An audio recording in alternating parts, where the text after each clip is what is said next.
নিঃশব্দ জ্যোৎস্না রাত, আশেপাশে কিচিরমিচির শব্দ করে জোনাকি পোকারা ডাকছে।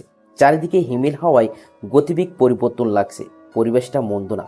রাতের আধার, তার উপর আকাশের চাঁদটা যেন আজকে বেশি আলো দিচ্ছে। চাঁদের সেই লোভনীয় আলো সামনে থাকা পুকুরে পড়েছে, আর সেই আলোতে আশেপাশে উজ্জ্বল হয়ে উঠেছে। চাঁদের গায়ে কলঙ্ক রেখা সত্ত্বেও তার সুগন্ধি জ্যোৎস্না দিয়ে সে মানুষকে মোহিত করে।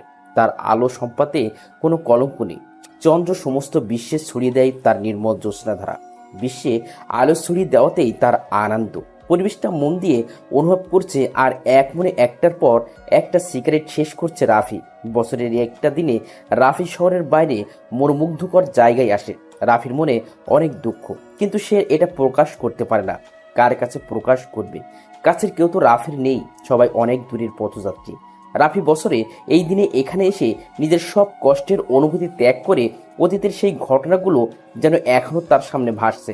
রাফি আরেকটা সিগারেট জ্বালায়, দুইটা টান দেয়, আর বিষাক্ত ধোঁয়াগুলো মুক্ত বাতাসের সাথে বিলিয়ে দেয়। ছোটির কোণে আবারও সিগারেটটা লাগায়। তখনই পকেটে থাকা আইফোনটা বেজে ওঠে। ছোট স্ক্রিনে বড় করে টনি নামটা লেখা। রাফি নামটা দেখে বিরক্ত বোধ করে, মোবাইলটা কানে লাগায়। ওই পাশ থেকে নরম গলায় টনি বলতে থাকে, ভাইয়া, অনেক রাত হলো, চলে আসেন, নয়তো আপনার কোনো সমস্যা হয়ে যাবে। আপনার কিছু হলে কিন্তু আমি নিজেকে মাফ করতে পারবো না। টনি, এখন বাজে মাত্র 12টা। এই সময়টা আমার জন্য সন্ধ্যা মনে হচ্ছে। আর এই রাফিকে কেউ কিছু বলবে এমন দুঃসাহস কারণে। আমি আমারটা ভালো বুঝি, আমার ব্যাপারে তোর চিন্তা করতে হবে না। ভাইয়া, আমি জানি, কিন্তু তবুও আপনি সাবধানে থাকবেন। টনির কথা শুনতে রাফির একটু ভালো লাগতেছে না। ফোনটা কেটে দিয়ে রাফি সিগারেট টানতে থাকে। এখন এই মনোমুগ্ধকর রোমান্টিক পরিবেশে একটা নারী নামক সঙ্গী হলে ভালো হতো। নিজে নিজে কথাটা ভেবে রাফি হেসে ফেলে। কোনো রূপসী জেনে শুনে একটা অভাগা ছেলের সাথে জড়াবে, যার নেই কোনো মা বাবার পরিচয়। তবে একটা নামের দেশের সবাই রাফিকে চেনে, তা হলো রাফু ভাই। কিন্তু আজ পর্যন্ত সেই অন্ধকার জগতের রাফু ভাইকে কেউ দেখেনি। প্রতিটা শহরে শহরে রাফু ভাইয়ের নামে চাঁদা ওঠে। মানুষ তার নাম শুনলে ভয় পেয়ে যায়। মায়েরা রাফু ভাইয়ের নামে বললে শিশুরা ভয়ে ঘুমিয়ে পড়ে। রাফির ছেলেবেলাটা শুধু রয়েছে অন্ধকার ঘরে চাপা কান্নার করার মতো। রাফির হাতে থাকা সিগারেটটা প্রায় শেষের দিকে। আরেকটা টান দিয়ে মাটিতে ফেলে দেয়। সে বসা থেকে উঠে দাঁড়ায়। রাত যত বাড়ছে চাঁদের আলো যেন বেড়েই চলেছে। রাফি সেখান থেকে তার R50 ভার্সন 3 এর কাছে এসে বাইকটা স্টার্ট দেয়। জায়গাটা জঙ্গলের পাশে। রাফির বাইকটা জঙ্গলের মাছ দিয়ে যাচ্ছে। হঠাৎ পিছনে একটা ডাল ভাঙার শব্দ শুনে বাইকটা হালকা স্লো করে। আর কোনো শব্দ পায় না রাফি, তাই বাইকটা জোরে টান দেয়। কিন্তু কিছুক্ষণ পরে মেইলি কণ্ঠে জোরে চিৎকার শুনে রাফি বাইকটা থামায়। আবারও একটা চিৎকারের আওয়াজ। রাফি বুকের ভিতর সাহস নিয়ে এগিয়ে যায়, আওয়াজটা অনুসরণ করে। কিছু দূর যাওয়ার পর ঝোপের আড়াল থেকে কিছু লোকের কথোপকথন শুনতে পায় রাফি। পিছন থেকে পিস্তলটা বের করে হাতে নিয়ে সামনে এগিয়ে যায়। একটা কথা শুনে রাফি দাঁড়িয়ে যায়, আর লোকগুলোর কথা শুনতে থাকে। ভাই, মেয়েটা তো অনেক বেশি চিল্লাচ্ছে, কি করব এটাকে? ঘুমের ওষুধ খেলে মানুষ যেমন ঘুমিয়ে পড়ে, ঠিক তেমন ভাবে ঘুমের একটা ওষুধ দিয়ে দিত। ভাই, এখানে ঘুমের ওষুধ পাবো কোথায়? আরে বোকা, ঘুমের ওষুধ মানে হচ্ছে পিস্তলের বুলেট। আগে আমাদের কাজ শেষ করি, তারপর একটা বুলেট খরচ করে মেয়েটাকে ফেলে দিয়ে যাব। রাকিবের কথা শুনে নুসরাত নামের মেয়েটা ভয় পেয়ে যায়। সকালের দিকে বন্ধুদের সাথে ঘুরতে এসে নুসরাত রাস্তা হারিয়ে ফেলে, আর এই ছেলেগুলো তাকে কিডন্যাপ করে এখানে নিয়ে আসে। এতক্ষণ নুসরাত জ্ঞানহীন অবস্থায় ছিল। কিছুক্ষণ আগে যখন তার জ্ঞান ফিরে, তখন সে নিজেকে এমন খারাপ অবস্থায় দেখে জোরে চিৎকার দিয়ে ওঠে।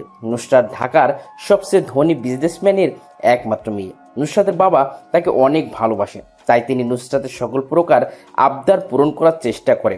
আজ বন্ধুদের সাথে ঘুরতে যাওয়ার জন্য বায়না করেছে, তাই তার বাবা নুসরাতকে অনুমতি দিয়ে দেয়। ঘুরতে সে এমন বিপদে পড়বে বুঝতে পারেনি নুসরাত।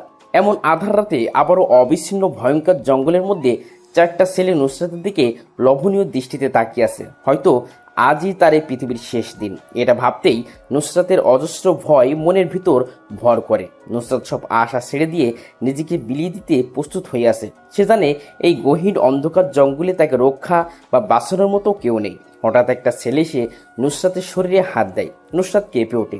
জীবনের প্রথম কোনো ছেলে খারাপভাবে হাত দেওয়ার চেষ্টা করছে তার শরীরে। অহেতুক ছেলেগুলোকে আটকানোর কোনো মানেই হয় না। নুসরাত জানে বাধা দিলেও কোনো কাজ হবে না। তাই সে আর কোনো জোরাজুরি করে না। আরেকটা ছেলে নুসরাতের শরীরে স্পর্শ করতে যাবে, তখনই পিছন থেকে কেউ মোটা একটা শক্ত গাছের ডাল দিয়ে ছেলেটার মাথায় মারে। ছেলেটার মাথা থেকে রক্ত বের হতে থাকে। সে তার হাত দিয়ে রক্ত বন্ধ করার বৃথা চেষ্টা করে। হঠাৎ এরকম একটা আগন্তুকের আগুন বুঝতে পারছে না কেউ। তাদের যেন বিশ্বাস হচ্ছে না এত গভীর রাতে অন্ধকারের জঙ্গলে কেউ নুসরাতকে বাঁচাতে আসবে। এই, কে তুই? এত রাতে এমন অন্ধকার জঙ্গলে কি করিস তুই? একই প্রশ্ন তো আমারও। তোরা 4টে ছেলে আর একটা মেয়ে, এত রাতে এখানে কি করিস? আমরা যাই করি না কেন, এটা জিজ্ঞেস করার তুই কে? যদি জান নিয়ে বাসা যেতে চাস তাহলে এক্ষুনি এখান থেকে চলে যা। আমি বাসা থেকে বের হওয়ার আগে মাথায় কাফনের কাপড় মাথায় পরে বের হই। মৃত্যু ব্যাপার না। জীবনে আত্মপ্রকাশ এবং অস্তিত্বের বিকাশ তার চঞ্চল গতির মধ্যে বহমান। মানব জীবন সংগ্রাম মুখর। জীবনে বাঁকে বাঁকে রয়েছে মরণগুলি। এই জীবন থেকে পালন মানে জীবনের ব্যর্থতা ডেকে আনা। জন্ম মৃত্যু দেহে মিলে জীবনের খেলা, কিন্তু মৃত্যুর বিভীষিকা নৌরস্যের গাঢ় তমাশাকে জয় করে আলোকিত আনন্দ ক্ষেত্র রচনায় জীবনের ধর্ম। তুই তোর মরার সেকেন্ড গুনতে শুরু কর। এই, তোরা যা তো, ছেলেটাকে শেষ করে দিয়ে আয়। শূন্য হাতে 2টা ছেলে আগন্তুক তার দিকে এগিয়ে আসে। আগন্তুকটা মুচকি এসে পিছন থেকে M500 বের করে পরপর 2টা গুলি চালায়। বুলেট 2টা যেয়ে ছেলেগুলোর কপালে লাগে। নিস্তব্ধ হয়ে মাটিতে লুটিয়ে পড়ে ছেলে 2টা। কপাল থেকে গড়গড়িয়ে রক্ত পড়তে থাকে। আগন্তুকটা হালকা নিচু হয়ে পিস্তল কিছু অংশ রক্ত লাগিয়ে নাক দিয়ে শুকতে থাকে। রক্তটা যেন তার অনেক প্রিয়। আগন্তুকের এমন ডেভিল মার্কার রূপ দেখে ভয় পেয়ে যায় রাকিব। রাকিবের প্যান্টের পকেটে থাকা ছোট ছুরিটা বের করে সে হাতে নেয়। নুসরাত পাশে দাঁড়ানো ছিল, যার কারণে রাকিব বাম হাত দিয়ে তাকে কাছে টেনে গলায় ছুরিটা ধরে রাখে। রাকিব ভয়ে ঘেমে একাকার হয়ে গেছে। তার কাছে মনে হচ্ছে তার সামনে মৃত্যুর দূত দাঁড়িয়ে আছে। নিজের জীবন বাঁচানোর জন্য নুসরাতকে রাকিব ব্যবহার করছে, যদি তার নিজের প্রাণটাও বেঁচে যায়। দেখ, তুই পিস্তলটা হাত থেকে নিচে ফেলে দে, নয়তো এই মেয়েটাকে আমি মেরে দেব। মেরে দে মেয়েটাকে, তাতে আমার কি? মেয়েটা তো আমার কিছু হয় না, তাহলে কেন আমি তাকে বাঁচাবো? আমার মানুষের রক্তের গন্ধ অনেক বেশি পছন্দ। মানুষ খুন করাটা আমার পেশা, আর রক্তের গন্ধটা আমার নেশা। তুই মেয়েটাকে না মারলেও আমি আমার পিস্তল দিয়ে তাদের 2টাকে মেরে দেবো। তুই কি পাগল হয়ে গেছিস? তোর সামনে একটা মেয়ে বিপদের মুখে দাঁড়িয়ে আছে আর তুই তাকে বাঁচাবি না? কেমন মানুষ তুই? আমি এক্ষুনি ছুরিটা চালিয়ে দেবো কিন্তু। তোকে প্রথমেই বলছি, মেয়েটাকে আমি চিনি না, তাহলে কেন আমি তাকে সাহায্য করব? তুই ছুরিটা চালিয়ে দে। রাকিব ছুরিটা নুসরাতের গলায় যত কাছে নিচ্ছে তত তার ঘামের পরিমাণ বেড়ে যাচ্ছে। হিমেল বাতাসে পরিবেশটা ঠান্ডা হয়ে আছে, কিন্তু রাকিবকে যেন কেউ অন্ধকার রুমে আটকিয়ে দিয়ে চলে গেছে। তাকে দেখে এটা মনে হচ্ছে ছুরির ধারালো অংশটা নুসরাতের গলায় স্পর্শ করেছে। সেটা বেশি ধারালো, যার কারণে হালকা স্পর্শ করাতেই নরম চামড়া থেকে রক্ত বের হয়ে শুরু হয়েছে।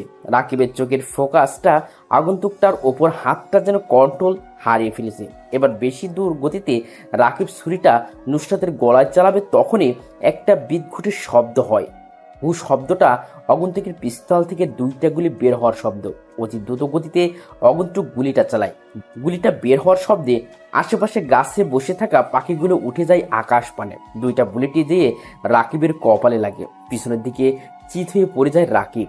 চোখ জোড়া এখনো খোলা। সে সোজা হয়ে বসতে চাইল, কিন্তু তা আমরা পারলো না। প্রবল ভয় আর অস্থিরতা গ্রাস করেছে রাকিবের ভিতর। তার শ্বাস ভারী হয়ে আসছে। মুখটা হা করে কি যেন বলতে চাইল সে, আওয়াজ থেমে গেছে। মুখটা বন্ধ হয়ে এলো, চোখ যারা এখনো খোলা, দৃষ্টিটা আকাশের দিকে। রাকিবের প্রাণ পাখি এখন আকাশের দিকে। আগন্তুকটা নুসরাতকে হাতের ইশারায় আসতে বলে। নুসরাত বাধ্য মেয়ের মতো করে আগন্তুকের পিছনে পিছনে যেতে থাকে। আপনি আমার অনেক বড় উপকার করছেন। আমি কি বলে আপনাকে ধন্যবাদ দেব সেটা বুঝতে পারছি না। আপনার জন্য আজ আমি বেঁচে গেছি, আমার সতীত্বটা বেঁচে গেছে। আমি আপনার প্রতি চির কৃতজ্ঞতা স্বীকার করছি। হঠাৎ পিছন থেকে নুসরাতের এমন কথা শুনে আগন্তুকটা পিছনে তাকিয়ে শব্দ করে হেসে বলে।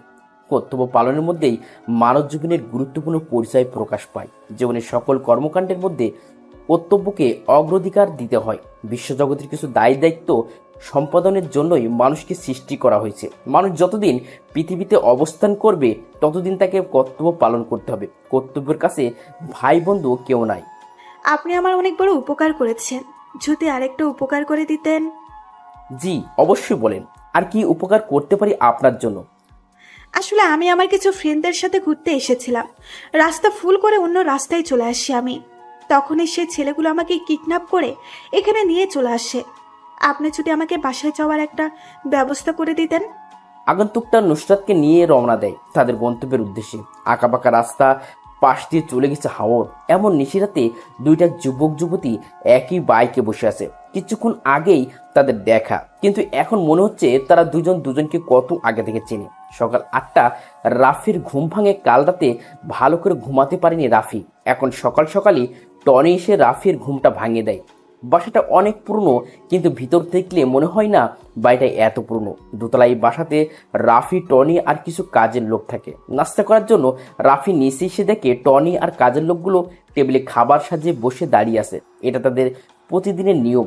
রাফিকে সম্মান দেখানোর জন্য সবাই প্রতিদিনের এভাবে দাঁড়িয়ে থাকে। রাফি মুচকিসে চেয়ারটা টান দিয়ে খেতে শুরু করে। কিছুক্ষণ পর রাফি লক্ষ্য করে যে টনি এক মনে চেয়ে আছে তার দিকে, আর কোনো কিছু বলার অধীর আগ্রহ নিয়ে দাঁড়িয়ে আছে। এটা বুঝতে পেরে রাফি নিজে থেকে বলে, কি রে টনি, আমার দিকে এরকম করে চেয়ে আসিস কেন? মনে হচ্ছে কিছু বলতে চাস আমাকে। আসলে ভাই, আপনি তো জানেন আমি আপনাকে অনেক সম্মান করি। আপনার অনুমতি ছাড়া কি আমি আপনাকে বলতে পারি? যদি অনুমতি দেন তাহলে বলবো। বলে ফেল, কি বলবি, তবে যেটাই বলিস না কেন সেটা যেন খারাপ কিছু না হয়। ভাই, আপনি যে একটা সিদ্ধান্ত নিয়েছেন ছদ্মবেশ নিয়ে ঢাকা বিশ্ববিদ্যালয়ে ভর্তি হবেন, এটার কি দরকার ছিল? আপনি অযথা কষ্ট করবেন কেন? আমি না হয় ছদ্মবেশ নিয়েই ভর্তি হই। রাফি কোনো কাজ করার সিদ্ধান্ত নিলে তা আগে থেকেই সাজানো হয়ে থাকে। আমি চাই না আমার আসল পরিচয় কেউ জানুক, তাই ছদ্মবেশ নিয়ে আজই ভার্সিটিতে যাব। তুই সবকিছুর ব্যবস্থা কর। রাফির খাওয়া প্রায় শেষ। টেবিলের থেকে উঠে দাঁড়ায় সে। সামনে সোফার উপরে থাকা সিগারেট প্যাকেট আর লাইটার নিয়ে উপরে উঠতে উঠতে সিগারেট জ্বালায়। সিগারেটটা নিয়ে তার রুমের বেলকুনিতে এসে দাঁড়ায়। এখন থেকে শহরটা প্রায় বেশ ভালোই বোঝা যায়। সিগারেটের বিষাক্ত ধোঁয়াগুলো মুক্ত বাতাসের সাথে মিলিয়ে দেয় আকাশ পানে। আজ যেন রোদ্রের তাপটা একটু বেশি। ভোর থেকেই সূর্যটা একটু বেশি চেতে আসে। সেই রোদ্দুরে ঝকমক কিরণের অসহ্যকর তাপে রাফির শরীর ঘেমে একাকার হয়ে গেছে। সেই ঘামন্ত শরীর নিয়ে ঢাকা বিশ্ববিদ্যালয় ক্যাম্পাসে প্রবেশ করে রাফি। গুটি গুটি পায়ে গেট দিয়ে প্রবেশ করে ভার্সিটির নতুন একটা ছেলে, যার নাম রাফি। পরনে তার সাদা কালারের ফুল হাতার একটা শার্ট, বুকের বোতামটা লাগানো চকলেট কালারের ঢিলে ঢালে একটা প্যান্ট, পায়ে একজোড়া কম দামি চটি, চোখে মোটা ফ্রেমের স্টুডেন্ট চশমা, মাথা ভর্তি লম্বা লম্বা কালো চুল পাশ দিয়ে কাটিং করে সিটি কাটা, মুখটা শ্যামলা বর্ণের উজ্জ্বল। চশমা পড়ার কারণে রাফিকে কেমন যেন বোকা বোকা লাগছে। কম বেশি অনেক স্টুডেন্ট নতুন এই ছেলেটার দিকে তাকিয়ে আছে, বোঝার চেষ্টা করছে কে এই ছেলে। বছরের মধ্যে দিকে এসেছে ভার্সিটিতে, আর আগে কখনো এমন বোকা ছেলে ক্যাম্পাসে আবির্ভাব হয়নি। সবার কাছে রাফির হাস্যকর মনে হচ্ছে। রাফি আশেপাশে তাকিয়ে ভার্সিটির বিশাল মাঠটা জোরে রয়েছে সবুজ রঙের সমাবেশ। মাঠের কোথাও কোথাও বসে আছে কিছু যুবক যুবতী, যারা নিজেদের প্রেম আলাপ নিয়ে ব্যস্ত, আর কিছু স্টুডেন্ট তাদের অহেতুক কথোপকথন নিয়ে ব্যস্ত। এই শহরের সবারই ব্যস্ততা বিরাজমান। কেউ ক্ষুধার তাড়নায় কাজের সন্ধানে ঘুরে বেড়ায় ব্যস্ত শহরে। এক মুঠো ভাতের আশায় অপেক্ষা প্রহর গুনতে হয় তাদের। কিন্তু এই শহর কি দেয় তাদের শূন্য হাতে ফিরিয়ে? দেয় তাদের যাদের ঝুড়ি ঝুড়ি টাকা আছে, ক্ষমতা আছে, সবাই তার পিছনেই পড়ে আছে। রাফি আরেকটু সামনে এগিয়ে যায়। কিছু ছেলে বাইকের উপর আরাম করে বসে বসে সিগারেট ফুঁকছে, আর সামনে দিয়ে যে মেয়েগুলো যাচ্ছে সবার মুখের উপর ভিতর থেকে ছাড়া সে বিষাক্তগুলো নিক্ষেপ করছে। রাফি তাদেরকে পাশ কাটিয়ে চলে যাবে, তখনই বাইকের উপর বসা আরাফ নামের ছেলেটা রাফিকে ডাক দেয়। রাফি পিছন ফিরে দাঁতগুলো বের করে বোকার মতো একটা হাসি দিয়ে ছেলেগুলোর সামনে যেয়ে দাঁড়ায়। ছেলেগুলো রাফির দিকে মজার দৃষ্টিতে তাকিয়ে বলে, কি রে, কি নাম তোর? রাফু না, রাফি আমার নাম। রাফি নামটা ঠিক আছে, কিন্তু রাফু উচ্চারণ করিস কেন? রাফু ভাইকে চিনিস তুই? না না না না, আমি কোনো রাফু ভাইকে চিনি না। কে রাফু ভাই? তুই এমন করে আটকে কথা বলছিস কেন? মনে হয় রাফু ভাইয়ের নাম শুনে ভয় পেয়ে গেছিস। এই শহরে এমন কেউ নেই যে রাফু ভাইকে চেনে না। ছোট থেকে বড় সবার জন্য রাফু নামটা আতঙ্কের প্রতীক। ভাই, আমি সত্যি কখনো রাফু নামের কাউকে চিনি না। যদি আপনি দয়া করে আমাকে রাফু ভাইয়ের একটা ছবি দেখাইতেন তাহলে ভালো করে চিনতে পারতাম। এই দেখ সবাই কি বলে, এই ছেলে সে নাকি রাফু ভাইকে দেখবে। শালা, রাফু ভাইকে চিনতে ছবির দরকার পড়ে না, তার নামটাই যথেষ্ট। আর তুই বলছিস রাফু ভাইকে দেখবি? ভাই, আপনিও কি রাফু ভাইকে দেখেন নাই? মাদারের বাচ্চা, কতক্ষণ ধরে বলবো রাফু ভাইকে কেউ কখনো নিজের চোখে দেখেনি। উনি এমন একজন লোক যার সামনে 100 জন মানুষ মারা কোনো ব্যাপার না। তার কথায় এমপি মন্ত্রী সবাই উঠে বসে। আচ্ছা, আর রাফু ভাই যদি আপনার সামনে আসে তখন আপনি কি তাকে চিনতে পারবেন? এমন বোকা বোকা প্রশ্ন করিস কেন? রাফু ভাই আমাদের সামনে অহেতুক আসবে কেন? আর আসলেও আমি চিনতে পারবো। তার ভয়ঙ্কর আগমন, পরনে থাকে কালো রক্সের ড্রেস, মুখে ভূতের মাস্ক মধ্যে দিয়ে কাটা, যেটা দিয়ে ভাই সিগারেট টানে। আরাফের কথা শুনে রাফি মুচকি হেসে বলে, ভাই, বর্ণনা শুনে মনে হলো উনি ভয়ঙ্কর একটা মানুষ। আর আমার মনে হয় রাফু ভাইয়ের সাথে আপনার দেখা হয়ে গেছে, সেটাও আবার অনেক কাছ থেকে, কিন্তু আপনার অজান্তেই হয়ে গেছে। তুই যে বড় একটা বোকা সেটার প্রমাণ দিয়ে দিলি। রাফু ভাই আমার সামনে এসেছে আর আমি নিজেই জানি না। তুই সেটা ভালো জানিস। এই রিফাত, একটা সিগারেট জ্বালিয়ে রাফির কাছে দে তো। ভাই, আমি তো সিগারেট খাই না, আমার কাছে সিগারেটের ধোঁয়াগুলো সহ্য হয় না। রাফির এমন কথা শুনে উপস্থিত সবাই জোরে জোরে হাসতে থাকে, যার কারণে আশেপাশের অনেক স্টুডেন্টের ফোকাস রাফিদের দিকে। রিফাত পকেট থেকে একটা সিগারেট প্যাকেট আর একটা লাইটার বের করে সিগারেটের আগুন জ্বালায়। ডান হাত দিয়ে সাবধানে সিগারেটটার রাফির ঠোঁটের কাছে নিয়ে আসে। এটা দেখে রাফি পিছাতে থাকে। সিয়াম নামের ছেলেটা পিছন থেকে রাফিকে আটকে দেয়। রিফাত জোর করে রাফির ঠোঁট সিগারেটটা লাগিয়ে দেয়। অসাবধানতার কারণে জ্বলন্ত সিগারেটটা রাফির গোলাপি নরম ঠোঁটে লেগে হালকা পুড়ে যায়। সিগারেটের বিষাক্ত ধোঁয়াগুলো রাফির মুখের ভিতরে যাওয়ার জন্য সে জোরে জোরে কাশতে থাকে। আশেপাশে কেউ আরাফদের বাধা দিতে আসছে না, সবাই দূরে দূরে দাঁড়িয়ে মজা নিচ্ছে। রাফি নিজেও কল্পনাও করতে পারছে না যে আজকের ভার্সিটির প্রথম দিনই তাকে এমন হেনস্থা হতে হবে। রাফি মাথাটা নিচু করে দাঁড়িয়ে আছে। তুই দেখি অনেক বোকা, ভার্সিটিতে পড়ে কোনো সিগারেট আনতে পারিস না। তোকে ভার্সিটিতে নতুন দেখছি, কোন ইয়ারে পড়িস? রাফি মাথাটা নিচু করেই আস্তে আস্তে জবাব দেয়, ভাইয়া, আমি দ্বিতীয় বর্ষে ভর্তি হয়েছি। তুই তো তাহলে আমাদের সবার জুনিয়র। এখন থেকে প্রতিদিন আমার সাথে দেখা হলে সালাম দিবি। আর তুই হয়তো আমার পরিচয় ভালো করে জানিস না। কিছুদিন নিয়মিত ভার্সিটিতে থাক, তাহলে এমনিতেই বুঝে যাবি আমি কে। রাফি মাথাটা নাড়ায়, যার মানে সে তাদের সম্মান করবে। পৃথিবীটা বড়ই নিষ্ঠুর, যেখানে ভালো মানুষের আনাগোনা বেশি সেখানে খারাপ লোক কিছু থাকবেই। জীবনটাকে প্রায় খুব একঘেয়ে লাগে। কখনো কি এমনটা মনে হয়েছে যে আপনি নিজেকেই নষ্ট করছেন নিজের জীবনটা? কিংবা মাঝে মাঝে বিষণ্ণতা, নিজের জীবনের প্রতি বিরক্তি চলে আসে? এমন পরিস্থিতি প্রায় প্রতিটি মানুষের জীবনে আসে। মাঝে মাঝেই সব কিছুকে খুব অর্থহীন মনে হয়। নিজের জীবনটাকে বদলে ফেলা যায় নিজেই। নিজের জীবনটাকে বদলে দিয়ে নতুনভাবে জীবনের অর্থ খুঁজে নিতে হয় নিজেকে। কিছু প্রশ্ন, কি অবাক বিষয়! অবাক হলেও সত্যি যে নিজেকে কিছু বিশেষ প্রশ্ন করে নিজেকে মনে মনে উত্তর পাওয়া যায়। নিজের মনের কাছে এই প্রশ্নগুলো করলেই সত্যি জীবনটাকে বদলে যাবে এবং জীবনটাকে অনেক বেশি অর্থবহ মনে হবে। রাফি তার নিজের জীবন থেকে অনেক কিছু শিখেছে আজ। এটা তার নতুন একটা অনুভূতির সৃষ্টি। শোষিতরা শোষিতদের হাতেই সবচেয়ে বেশি নির্যাতিত হয়। যে কখনো সম্মান পায়নি সে জানে না অন্যকে কিভাবে সম্মান করতে হয়। রাফি নিজের পরিচয় গোপন রেখে আজ তা বুঝতে পারছে। রাফি নিজের শত্রুকে খুব কাছ থেকে জানে। সে এটা সবসময় চিন্তা করে শত্রুকে ক্ষমা করে দাও, কারণ তুমি বড় মনের মানুষ তাই নয়, কারণ শত্রুদের নিয়ে ভাববে। তুমি এতটা পিছিয়ে পড়া মানুষ তো নও। রাফি ক্লাসের দিকে রওনা দেয়। দ্বিতীয় বর্ষের ইকোনমিক্স ডিপার্টমেন্টটা বেশ সুন্দর আর বড়।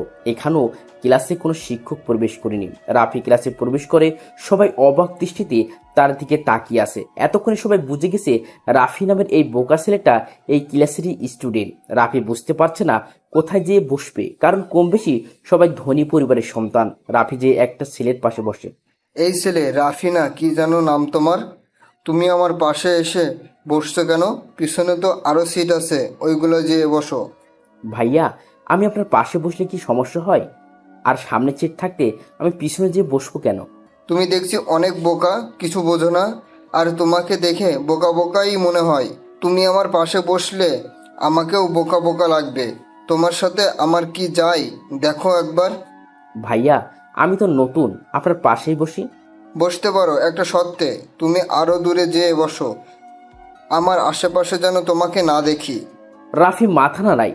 সে বসে বসে চিন্তা করছে পৃথিবীতে সব থেকে নির্লজ্জ হলো মানুষের মন। কিছু কিছু মুহূর্তে মানুষ খুব একা হয়ে যায়, যার মনের অবস্থা বোঝার ক্ষমতা কারো থাকে না। জীবন তো বহমান নদী, থেমে থাকে না। অনেক কিছু আশা থাকলেও পাওয়া হয় না। আশাগুলো পরে থাকে শুধু স্মৃতি হয়। জীবনের অনেক কিছু যায় হারিয়ে। রাফি তার অতীত নিয়ে বেশ গম্ভীরভাবে চিন্তা করে। জীবন আসে, জীবন ভাসে অজানা স্রোতে। তবুও জীবন এগিয়ে চলে আশার লক্ষ্যপথে। রাফি তার অতীতকে নিয়ে ভাবে, কিন্তু ভবিষ্যৎকে ঠিকই সুন্দর করার চিন্তা করে। জীবনের কোনো একটা সময় মানুষ নিজেকে খুব অসহায় ভাবে, যেটা রাফি পিছনের দিনগুলোতে ফেস করেনি। এখন তার সামনে সেই ভয়ঙ্কর অতীত ভেসে ওঠে। রাফি এগুলো চিন্তা করেছিল তখনই ক্লাসের দরজায় কড়া নাড়ে সাইফুল স্যার।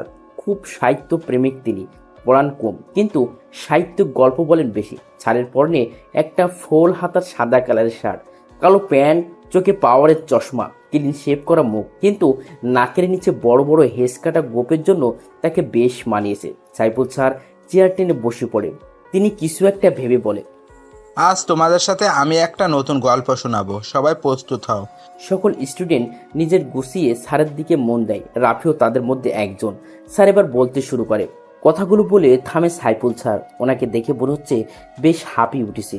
বয়স বেড়েছে, এখন বেশি কথা বললে নিজের কাছেও কেমন যেন বিরক্ত বিরক্ত লাগে। সবার দিকে চেয়ে দেখে সব স্টুডেন্ট ওনার দিকে আগ্রহের দৃষ্টিতে তাকিয়ে আছে।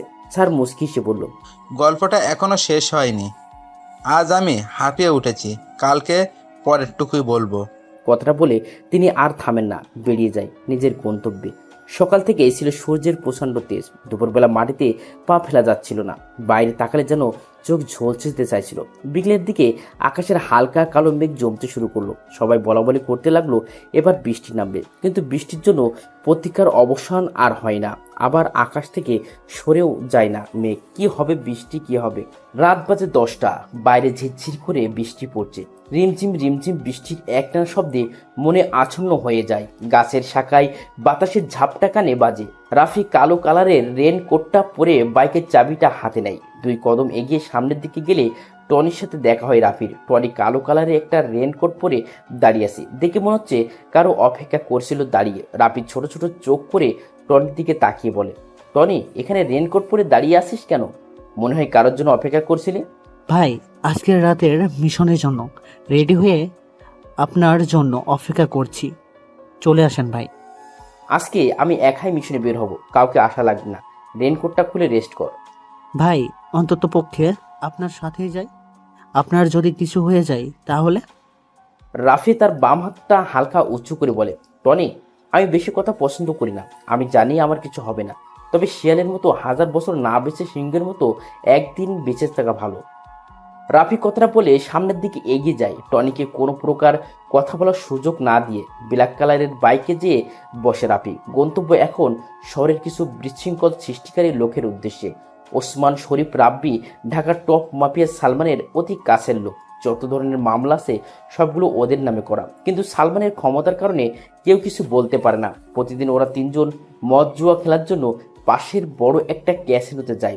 আজকে মনে হয় বেশি মদ খেয়ে ফেলেছে, তাই হেলে দুলে হাঁটতে হাঁটতে বাসার উদ্দেশ্যে রওনা দেয়। হালকা হালকা ঝিরঝির বৃষ্টি পড়ছে, তাই ওরা 3 জন একটু জোরে জোরে গতিতে পা চালায়। হঠাৎ তারা দেখতে পায় রাস্তার মাঝে বাইকের ওপর আরাম করে বসে সিগারেট ফুঁকছে কোনো এক অচেনা আজানা আগন্তুক। 3 জনের মধ্যে সবচেয়ে বেশি ঝামেলা পছন্দ করে ওসমান। ওসমান একটু এগিয়ে যায় আগন্তুকের দিকে। ওসমানের শরীরটা কাক বেজা, মুখে কালো কালারের স্টাইল করা দাড়ি থেকে টুপটুপ করে পানি ঝরছে। বৃষ্টির পানির জন্য সবার নেশা কেটে গেছে। ওসমান আগন্তুকের কাছে চলে এসেছে। আগন্তুকটার পরনে কালো কালারের রেনকোট, মুখে ভূতের কাটা মাস্ক, যেই অংশ দিয়ে সেই নিকোটিনের ধোঁয়া উড়াচ্ছে। আজকে এই ব্যস্ত শহরটা কেমন যেন নিস্তব্ধতা বিরাজ করছে। কোথাও কোনো মানুষের আনাগোনা দেখা যাচ্ছে না। হয়তো বৃষ্টির আমেজ থাকার জন্য সবাই ঘরে অবস্থান করছে। দূর থেকেই ল্যাম্পপোস্টের ঘোলাটে আলো দিচ্ছে। পিচ ঢালা রাস্তাটা আজ বৃষ্টির পানিতে বিদঘুটে কালো আকৃতি ধারণ করেছে। আগন্তুকের হাতে থাকা সিগারেটটা শেষ হয়ে গেছে। সিগারেটের না পুড়িয়ে অংশটুকু ভেজা রাস্তার উপর ফেলে দেয়। রেনকোটের পকেট থেকে আরেকটা সিগারেট আর লাইটার বের করে সিগারেটে আগুন ধরাবে, তখনই ওসমান তার ডান হাত দিয়ে আগন্তুকের হাত থেকে সিগারেটের আর লাইটারটা কেড়ে নেয়। আগন্তুকটা কিছু বলে না, শব্দ করে একটা হাসি দেয়। এমন হাসির শব্দ শুনে পিছন থেকে শরীফ আর রাব্বি ওসমান থেকে কিছু দূরত্বে অবস্থান করে। ওসমান বেশ গম্ভীর গলায় আগন্তুককে উদ্দেশ্য করে বলে, এই বৃষ্টির অন্ধকার রাতে তুই রাস্তার মাঝে বাইক থামিয়ে বসে বসে সিগারেট ফুঁকছিস কেন? আগন্তুক কিছু বলে না, আবার একটা বিদঘুটে হাসি দেয়। এটা থেকে পিছন থেকে শরীফ উচ্চ কণ্ঠে বলে ওঠে, কি রে, তুই এমন করে হাসছিস কেন? কে তুই? আর এখানে স্থির হয়ে বসে আছিস কেন? আগন্তুকটা এবার মুখ খুলল। আমি কি সেটা আমি নিজেও জানি না, তবে নিজের পরিচয় নিজে দিতে কেমন যেন লাগে, তাই নিজের নাম আর পরিচয়টা ছড়িয়ে দিয়েছি মানুষের মাঝে। আমি এখানে বসে আছি কয়েকটা মেহমানের অপেক্ষায়। এত রাতে কোন মেহমানরা আসবে যার জন্য তুই রাস্তার মাঝে পথ আটকে এভাবে বসে থাকবি? আমার মেহমান তো চলে এসেছে, কিন্তু কিভাবে তাদের আপ্যায়ন করব তা বুঝতে পারছি না। সবাই আশেপাশে পিছনে সামনে তাকায়, কিন্তু কাউকে দেখতে পায় না। ওসমান রেগে বলে, কোথায় তোর মেহমান? আমরা দেখছি না কেন? মজা করছিস আমাদের সাথে? জানিস আমরা কে? মেহমান নিজে যদি বলে মেহমান কোথায়, তাহলে এতে আমার কি করার আছে? আর আমি তাদের সাথে মজা করতে যাব কেন? তোরা কি আমার বন্ধু লাগিস? ভাই, তোরা কার লোক সেটা না বললেও আমি জানবো কি করে? আমরা সালমান ভাইয়ের কাছের লোক। ওসমানের কথা শুনে অগন্তুকটা গা জোরে জোরে হাসতে থাকে, যেমন মনে হচ্ছে ওসমান কোনো বড় ধরনের হাসির কথা বলেছে। সবার ভিতরে একটা রাগ সৃষ্টি হচ্ছে অগন্তুকের প্রতি। যেখানে সবাই সালমান এর কথাই শুনলে খারাপ অবস্থা হয়ে যায়, সেখানে অচেনা একটা আগন্তুক সালমান ভাইয়ের কথা শুনে মজা নিচ্ছে। আগন্তুকের হাসি যেন ওসমানের সহ্য হয় না, তাই সে রেগে বলে, এই তুই এইভাবে হাসছিস কেন? আমি কি কোনো মজার কথা বলছি? তুই কোনো মজার কথা বলিসনি, তবে গুরুত্বপূর্ণ কথার সময় হাসি আমার একটু বেশি পায়। সবার সাথে গুরুত্বপূর্ণ কথা বলার সময় হাসতে নেই। হয়তো সেই লোকটা তার মতো সাইকো না। সাইকো শব্দটা ছোট, কিন্তু একটা মানুষ এই শব্দের জন্য অনেক কিছু থেকে পিছিয়ে যায়। আমি নিজেও জানি না যে আমি একটা সাইকো, তবে মাস্তানির ব্যাপারে আমি খুব সতর্ক থাকি। দেখ, অনেক রাত হয়েছে। আমি বুঝতে পারছি তোর কোনো মেহমান আসবে না। তুই আজকে মনে হয় বেশি খেয়ে ফেলেছিস, তাই আবল তাবল বকছিস। বাসায় যা, এমনিতেই ঠিক হয়ে যাবে। বস, আমি মদ খেলেও নেশা আমায় ধরতে পারে না। আমার ভিতর পুরোপুরি নেশা দিয়ে ডুবে আছে। আমার মেহমান চলে এসেছে, কিন্তু তাদের আপ্যায়নটা কিভাবে শুরু করব তা বুঝতে পারছি না। সেই কখন থেকে শুনছি মেহমান চলে এসেছে, কিন্তু কোথায় তোর মেহমান? আমাদের সামনে আসতে বল, আমরা তার আপ্যায়ন করব। আজকের সবচেয়ে বড় মেহমান তো তোরা সবাই, কিন্তু তাদের আপ্যায়ন যে কিভাবে করব? তুই যে একটা পাগল সেটা আমি বুঝে গেছি। রাস্তার মাঝে থেকে বাইকটা সরা তাড়াতাড়ি। আমরা যাব, নয়তো তিনজন মিলে তোকে এখানে মেরে চলে যাব। কেউ জানতেও পারবে না। তোদের জন্য কখনো থেকে বাইকের উপর বসে বসে অপেক্ষা করছি, কিন্তু তোদের আসতে আসতে অনেক দেরি হয়ে গেছে। আমার আর ভালো লাগছে না। অ্যাকশন শুরু করি তাহলে। আগন্তুক কথাটা বলে রেইনকোটের পিছন থেকে একটা পিস্তল বের করে শক করে একটা গুলি করে। বুলেটটা যে সোজা ওসমানের কপাল বরাবর লাগে। কেমন যেন পরিবেশটা থমথমে অবস্থা ধারণ করেছে। ওসমানের নিথর দেহটা পিছটালা ভেজা রাস্তার উপর নিস্তেজ হয়ে পড়ে আছে। কারো মুখে কোনো কথা নেই। হঠাৎ কথার মাঝে আগন্তুকটা এইভাবে গুলি চালাবে কেউ ভাবতেও পারেনি। আগন্তুকটা পিস্তলটা আবারও রিলোড দিয়ে নেয়। পিস্তলটা সোজা রাব্বির দিকে তাক করে। শুধু ট্রিগারে চাপ দেওয়ার বাকি আছে। আগন্তুক হাতের দ্বিতীয় সারির আঙুলটা দিয়ে হালকা করে ট্রিগারে শুয়ে দেয়। রাব্বির গলা শুকিয়ে গেছে। মনে হয় এখন কেউ 10 লিটার পানি দিলেও সেটাও সে শেষ করে দিবে। ট্রিগারে হালকা করে একটা চাপ আর পৃথিবীর থেকে রাব্বির নামটা মুছে যাবে। সত্যি সত্যি যেন এইবার আগন্তুক তার পিস্তলের ট্রিগারে জোরে চাপ দিয়ে দিল। 78 সেলসিয়াস তাপমাত্রার গরম বুলেটটা যে রাব্বির গলায় লাগে। ডান হাত দিয়ে গলায় চেপে বাসার বৃথা চেষ্টা করে রাব্বির তার নিথর দেহটাও পিছঠালা ভেজা রাস্তায় পড়ে যায়। ওসমান আর রাব্বির এমন করুণ অবস্থা দেখে শরীফ ভয়ে ভয়ে পিছন থেকে তার পিস্তলটা আগন্তুকের দিকে তাক করে ধরে রাখে। আগন্তুক সরু চোখে শরীফের দিকে চায়। শরীফ ছেলেটা অল্প বয়সেরই 23-24 হবে হয়তো। কালো রঙের শরীর, তার মুখে হালকা হালকা দাড়ি দেখা যাচ্ছে। শরীফের হাত কাঁপছে, তবুও সে আগন্তুকের দিকে গানটা ধরে আছে। আগন্তুক মাটি থেকে লাইট একটা উঠিয়ে প্যাকেট থেকে বের করে জ্বালায়। সোজা যেয়ে বাইকের উপর হেলান দিয়ে বসে। সিগারেট জোরে 2টা টান দিয়ে শরীফের উদ্দেশ্য করে বলে, কি রে, ভয় পেয়েছিস এগুলো দেখি? ভয় পাওয়ার কিছু নেই, তোকে মারবো না আমি, কিন্তু সেটা একটা শর্তে। যদি তুই আমাকে কিছু তথ্য দিতে পারিস তাহলে আমি তোকে এখনই ছেড়ে দিব। শরীফ মনে হয় কিছুটা নিশ্চিন্তে হয়েছে, তাই সে হাত দিয়ে পিস্তলটা নামিয়ে নেয়। ডান হাত দিয়ে মুখের ঘাম আর ছিটি ফোটা বৃষ্টির পানির ফোঁটাগুলো মুছে দেয়। এমন ঠান্ডা একটা পরিবেশ, শরীফ ভয় পেয়ে ঘেমে একাকার হয়ে গেছে।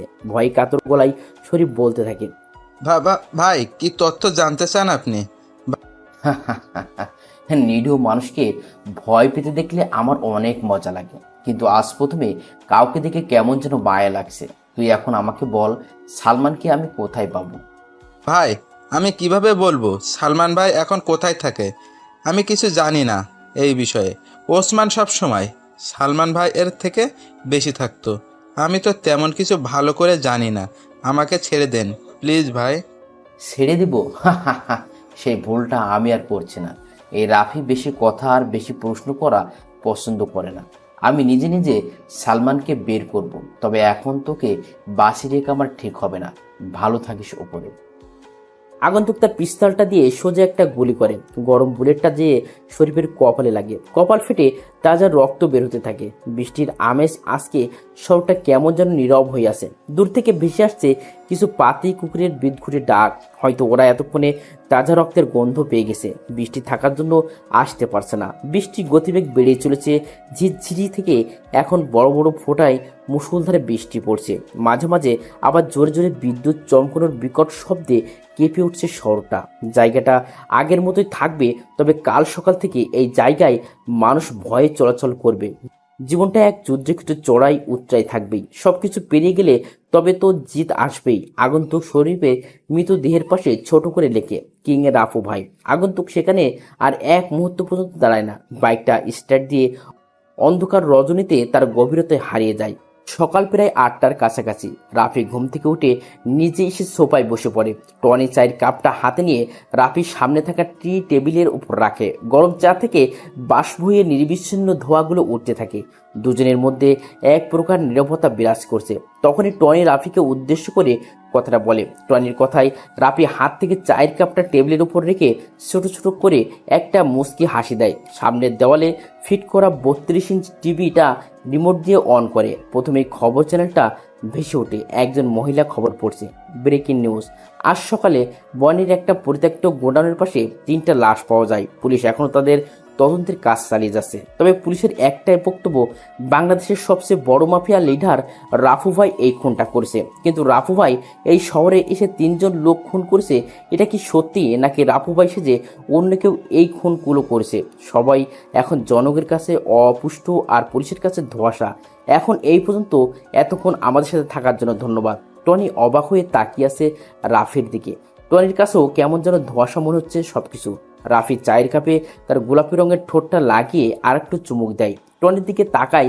ছেলেটা রাফির জন্য অনেক চিন্তা করে। এতদিনে টনির প্রতি রাফির পূর্ণ বিশ্বাস স্থাপন হয়েছে। টনির এরকম প্রশ্নবোধক দৃষ্টিতে তাকিয়ে থাকা দিকে রাফি মুচকি হেসে বলে, সালমানের খবর এখনো পাইনি, তবে আমি যখন এই শহরে এসেছি তখন তো সালমানকে মারা আমার জন্য কোনো ব্যাপার না।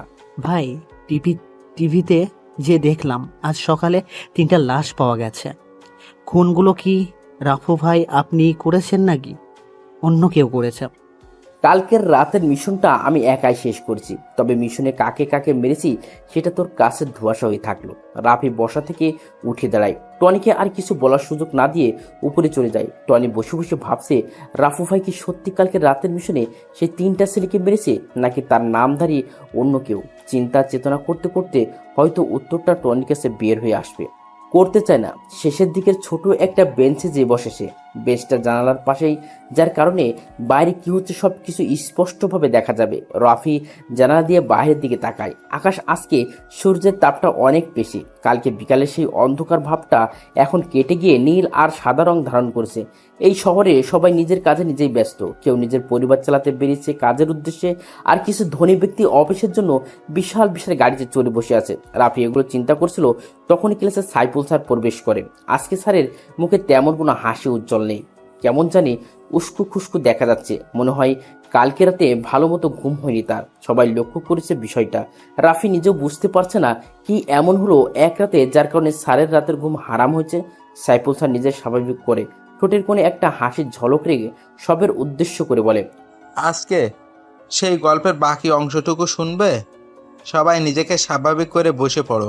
অন্যদিনের মতো আজকে স্যারের কথায় কোনো অনুভূতি হচ্ছে না। সাইফুল স্যার তো সবসময় হাসি খুশি থাকতে পছন্দ করে, কিন্তু কি হলো আজ কেউ বুঝতে পারছে না। স্যার ছোট একটা কাশি দিয়ে বাকি গল্পের অংশটুকু বলতে থাকে। কথাগুলো বলে থামে স্যার। আজকে ওনার কথায় তেমন কোনো রসের গন্ধ আসছে না। স্যার চোখের চশমাটা ঠিক করে পিছনের দিকে তাকায়, দেখে একটা ছেলে, নামটা সাইফুল স্যারের অজানা। ছেলেটার পরনে দামি একটা সাদা কালোরের শার্ট, বুকের বোতামটা লাগানো, চোখ মোটা ফ্রেমের স্টুডেন্ট চশমা। ছেলেটার মুখ মনে রয়েছে অজস্র মায়া। ছেলেটার কেউ নয়, সে রাফি। সাইফুল স্যারের হাতের ইশারায় রাফিকে দাঁড়াতে বলে। রাফির দাঁত বের করে একটা হাসি দিয়ে স্যারকে বলে, কিছু বলার জন্যই তো দাঁড় করিয়েছি। তোমাকে নতুন দেখছি এই ক্লাসে। তার নাম কি তোমার? আমার নাম রাফি হাসান। রাফি। নামটা তো বেশ সুন্দর, কিন্তু তুমি শার্টের বুকের বোতাম লাগিয়ে রেখেছো কেন? গরম লাগছে না? গরম লাগবে কেন? আমি তো মোটা মানুষ না যে আমার গরম লাগবে। রাফির এমন বোকা বোকা উত্তর শুনে স্যার চুপ হয়ে যায়। রাফি ছেলেটা ভার্সিটিতে বেশ হাসি খুশি থাকে, কিন্তু বোকা বলে কেউ রাফির সাথে মিশতে চায় না। রাফি ক্লাস থেকে বের হয়ে শহীদ মিনারের দিকে যায়। কিছু মেয়ে যেখানে বসে বসে আড্ডা দিচ্ছে, হয়তো তাদের গুরুত্বপূর্ণ কথোপকথন। রাফি এগুলো শুনতে চায় না, তাই সে গাছতলায় বসার জন্য পা বাড়ায়। তখন কেউ পিছন থেকে মেইলি কণ্ঠে রাফিকে উদ্দেশ্য করে ডাক দেয়। কণ্ঠটা রাফির কাছে কেমন যেন পরিচিত মনে হচ্ছে, যেন আগেও কোথাও শুনেছে সে। রাফি পিছন ফিরে তাকায়, 6 জন মেয়ে শহীদ মিনারে বসে আছে। রাফি পিছনে ফিরলে মেয়েগুলোর মধ্যে থেকে একটা মেয়ে হাতের ইশারায় ডাকে। রাফি হালকা অবাক হয় মেয়েটাকে দেখে, কারণ কোনো এক রাতে মেয়েটি বিপদে পড়েছিল আর রাফি তাকে বাঁচিয়েছে। অন্ধকার রজনীতে মেয়েটির মুখ রাফির কাছে অস্পষ্ট ছিল, কিন্তু আজকের মেয়েটার কণ্ঠ আর সেই রাতের মেয়েটার কণ্ঠ একই, চেহারায়ও অনেকটা মিল। রাফি মেয়েগুলোর কাছে এসে দাঁড়ায়, পরিষ্কার মাঝারি আকারের দাঁতগুলো বের করে বড় করে একটা হাসি দেয়। মেয়েগুলোর মধ্যে থেকে নুসরাত নামের মেয়েটি রাফিকে উদ্দেশ্য করে বলে, এই ছেলে, তুমি এমন বোকার মতো করে হাসতেছো কেন? আমাদের সামনে কি লজ্জা করছে? রাফির কণ্ঠটা নুসরাতের কাছে কেমন যেন পরিচিত মনে হচ্ছে, তাই সে জিজ্ঞেস করে, আচ্ছা, তোমার সাথে কি আগে কখনো আমার দেখা হয়েছে? না, আপনাকে আমি আজ জীবনের প্রথম দেখেছি, আগে কখন দেখিনি। কিন্তু হঠাৎ এটা জিজ্ঞেস করলেন কেন? তোমার কণ্ঠটা আমি আগে কোথাও শুনেছি, কিন্তু কোথায় সেটা মনে করতে পারছি না। তুমি ভার্সিটিতে নতুন নাকি? রাফি কথাটা শুনে মুচকি হাসে। রাফির কেমন যেন একটা অন্যরকম অনুভূতি হাতছানি দিচ্ছে। মনের ভিতর অগোছলো সুপ্ত অনুভূতিগুলো ব্যস্ত হয়ে পড়েছে। অনুভূতিগুলো সাজানোর জন্য এবারের মনে হয় কোনো নারীর প্রয়োজন পড়বে, কিন্তু উদ্দেশ্যহীন এই জীবনের সাথে কে জড়াবে? কথাটা ভাবতেই রাফির মনটা খারাপ হয়ে যায়। নুসরাত খেয়াল করে হাসি খুশি থাকা ছেলেটা হঠাৎ মুখটা এমন কালো হয়ে গেল, তাই সে রাফিকে জিজ্ঞেস করে, এই রাফি, তোমার মুখে হঠাৎ এমন কালো আভা এসেছে কেন? এতক্ষণ তো বেশ হাসি খুশি ছিলে, এখন মন খারাপ কেন? কোনো সমস্যা? না, কোনো সমস্যা নেই, তবে মা বাবার কথাটা অনেক মনে পড়ছে, তাই হয়তো মনটা খারাপ হয়ে গেছে। রাফি, তোমার কি মা বাবা নেই? এই পৃথিবীতে কি তুমি একা? আমি বড় একা। হ্যাঁ, আমি এই পৃথিবীতে বড় একটা অবহেলিত জনগোষ্ঠীর মধ্যে একজন। যখন জীবন তোমাকে কাঁদানোর একশ কারণ দেয়, জীবনকে দেখাও যে তোমার হাসির হাজার কারণ আছে। তুমি কখনো মন খারাপ করে থাকবে না, এটা তোমাকে মানায় না। তোমাকে শুধু হাসি উজ্জ্বল মুখেই মানায়। আমি চাই নিজেকে স্বাভাবিক রাখার জন্য, কিন্তু এই শহরের কিছু চেনা বেইমানের জন্য থাকতে পারি না। সেই ভয়ঙ্কর অতীত এখন আমাকে কুকড়ে খায়। বিশ্বাসঘাতকতা করা ঠিক না, তবে কিছু মানুষের সাথে বেইমানি না করে পারা যায় না। রাফি, অতীতকে ভুলে গিয়ে বর্তমানকে ভবিষ্যতের চিন্তা করো, এটা তোমার জন্য ভালো হবে। নুসরাতের কথাগুলো রাফির মনটাকে আবারও উৎফুল্ল করে দেয়। রাফি আশেপাশে তাকায়, দেখে ভার্সিটির প্রায় অনেক ছেলে রাফির দিকে রাগী মুড নিয়ে তাকিয়ে আছে। ভার্সিটির সকলের ক্রাশ হচ্ছে নুসরাত। অনেক ছেলে নুসরাতকে প্রপোজ করছে, কিন্তু সে কাউকে পাত্তাই দেয় না। ছেলেদের সাথে সে বেশি কথা বলে না, কিন্তু আজ হঠাৎ নতুন একটা বোকা ছেলের সাথে এমনভাবে হেসে কথা বলছে, কেউ এটা মানতে পারছে না। রাফি এটা বুঝতে পেরে শহীদ মিনারের চত্বর থেকে গেটের দিকে পা বাড়ায়। নুসরাত মেয়েটা সব মেয়েদের থেকে আলাদা, ধনী হওয়া সত্ত্বেও সবার সাথে অল্প সময় মিশে যায়। রাফি নুসরাতকে অনেক পছন্দ হয়েছে, কিন্তু এই কথাটা কিভাবে বলবে যে সেটাই বুঝতে পারছে না রাফি। কিন্তু কে রাফিকে ভালোবাসবে? যেখানে রাফির আসল পরিচয় পেলে সবাই ভয় পেয়ে দূরে চলে যায়, তাহলে এটা জেনে কি নুসরাত রাফিকে ভালোবাসবে? জীবনটা অনেক সুন্দর যদি কারো ভালোবাসায় এ জীবন পূর্ণতা পায়। যদি কেউ কষ্টটা ভাগ করে নিতে চায়, নিজের সকল আনন্দ সেই প্রবাসীর মাঝে বিলিয়ে দিতে চায়। রাত প্রায় 9:15। রাফি বেলকনিতে বসে একা চন্দ্র বিলাস করছে আর মনের সুখে একটার পর একটা সিগারেট টেনে যাচ্ছে। সিগারেট খাওয়া স্বাস্থ্যের জন্য ক্ষতিকর, এটা জেনেও মানুষ এটা খায়। এটা তার বদ অভ্যাস না, এটা তার নেশা। কিছু কিছু নেশা জীবনের সাথে এমনভাবে মিশে যায় যা ছেড়ে দেওয়া সম্ভব না। যদি ছেড়ে দেওয়ার চেষ্টা করি তাহলে নিজের কাছে আর কিছুই ভালো লাগবে না। রাফির কাছেও ব্যাপারটা এমন মনে হয়।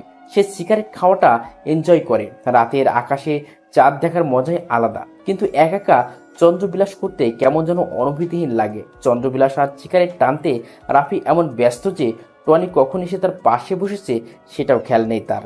টনি হালকা করে একটা শুকনো কাশি দেয়। রাফি আকাশের দিকে তাকিয়ে দৃষ্টিটা সরিয়ে টনির দিকে তাকায়। টনি মনে হয় আজকে ক্লিন শেপ দিয়েছে, যার কারণে চাঁদের আলোয় মুখটা স্পষ্ট বোঝা যাচ্ছে। ছেলেটার মুখটা অনেকটা মায়াবী, চোখ যা দুটো হালকা ঘোলাটে, যার কারণে তাকে আরো আকর্ষণীয় লাগে। রাফির জ্বলন্ত সিগারেটে আরেকটা টান দিয়ে ধোঁয়াগুলো ছাড়তে ছাড়তে বলে, রাফু ভাই কি কখনো দেখেছি কেউ? কি তার চেহারা শুধু তার অস্তিত্বই বোঝা যায়, আর কিছু না। তাহলে কিভাবে চিন্তা করে পুলিশ রাফু ভাইকে ধরবে? ভাই, আমার মনে হয় কি, আপনার কিছুদিন মিশনে যাওয়া বন্ধ করে দিন। শহরের অবস্থা বেশি একটা ভালো না। প্রতিটা রাস্তায় রাস্তায় পুলিশের কড়া নজরদারি চলছে। প্রত্যেকে দেখার জন্য কাজ করছে, আমি অদৃশ্য হয়ে তা করে বেড়াচ্ছি। রাফু ভাই না চাইলেই তাকে দেখার ক্ষমতা কারো নেই। আমি আল্লাহ ছাড়া কাউকে ভয় পাই না, তবে মনের ভিতরে একটা সংকোচ থেকে যায় আমার কাছের লোকগুলো যেন আমার সাথে বেইমানিটা না করে। ভাই, অনেক দিন ধরে একটা জিনিস জানার খুব আগ্রহ মনের ভিতর উতাল পাতাল করছে। আপনি যদি অনুমতি দেন তাহলে বলবো। বল, কি জিজ্ঞেস করবি আমাকে? তবে এমন কোনো প্রশ্ন জিজ্ঞেস করবি না যেটা আমার পক্ষে উত্তর দেওয়া সম্ভব না হয়। ভাই, আপনার আপন জনেরা কোথায়? কি আপনার অতীত? কে এই সালমান, যাকে মারার জন্য আপনি এত মাইন্ড গেম খেলছেন?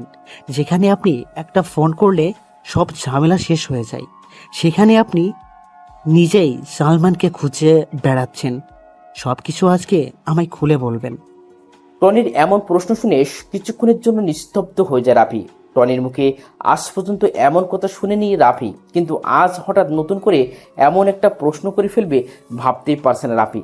যেই কালো অতীতের কথা মনে হলে রাফি নিজেকে এই পৃথিবীতে অনেক একা মনে হয়, আজকে সেই ভয়ঙ্কর অতীত সম্পর্কে কাউকে প্রথমবারের মতো করে বলতে যাচ্ছে রাফি। কি হলো ভাই, বলবেন না আমাকে সেই অতীতের কথা? আমি জানতে চাই ভাই, বলেন আমাকে। টনির কথাই রাফির ধ্যান ভাঙে। রাফি আজকে নিজের ভয়ঙ্কর অতীত সম্পর্কে কাউকে বলে কিছুটা কষ্ট দূর করতে চায়। রাফি আরেকটা সিগারেট জ্বালায়। নিস্তব্ধ এই পরিবেশে শোনা যাচ্ছে দুজন মানুষের নিঃশ্বাস ফেলার নীরব শব্দ। আজ ঝোনাফিক উপকার মন কারণে সেই পরিচিত ডাক। রাফি নিকোটিনের বিষাক্ত ধোঁয়াগুলো ছাড়তে ছাড়তে বলে, বলবো আজ আমি প্রথম কাউকে বলবো আমার ভয়ঙ্কর অতীত সম্পর্কে। তবে আমার অতীতের কথা শুনে কিন্তু তুই কোনো কথা বলতে পারবি না। ভাই, আপনি শুরু করেন প্লিজ, আমি আর অপেক্ষা করতে পারছি না। রাফি একটা দীর্ঘ নিঃশ্বাস ফেলে বলতে শুরু করে, সময়টা আরো 10 বছর আগের, যখন আমার বয়স 15 বছর। বাবা মা, আমি, চাচা চাচি আর একটা ছোট চাচাতো ভাই নিয়ে আমাদের পরিবার ছিল। সেই পরিবারের সবচেয়ে আদরের সন্তান ছিলাম আমি। আমার বাবা আর চাচার অনেক বড় বিজনেস ছিল, শহরে অনেক নাম ডাক ছিল, শত্রুর কোনো অভাব ছিল না, হেসে খেলে জীবন পার হচ্ছিল আমার। কিন্তু হঠাৎ আমার সেই হাসি খুশির জীবনে নেমে আসে অন্ধকারের প্রতিচ্ছবি। রাতে বাবা মাকে জীবিত দেখে ঘুমোতে গেছি, কিন্তু সকালে ঘুম থেকে উঠে মা বাবার রক্ত রঞ্জিত গলা কাটা দেহ দেখে বেশ অবাক হয়ে গেছিলাম। বাকরুদ্ধ হয়ে যাই আমি, বলার মতো কিছু ছিল না আমার। অঝরে কান্না করেছি আমি। আমাকে সান্ত্বনা দেওয়ার মতো পৃথিবীতে আর কেউ ছিল না। দিন পার হয়, মাস আসে, আমার প্রতি সবার অবহেলা বাড়তে থাকে।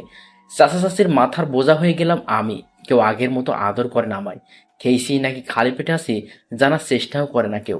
জীবনটা মরুভূমির মরীচিকার মতো হয়ে গেছে। কিছুদিন এইভাবে চলতে থাকার পর আমি চাচিকে বলি, ছোট মা, তোমরা সবাই আগের মতো আদর করো না কেন?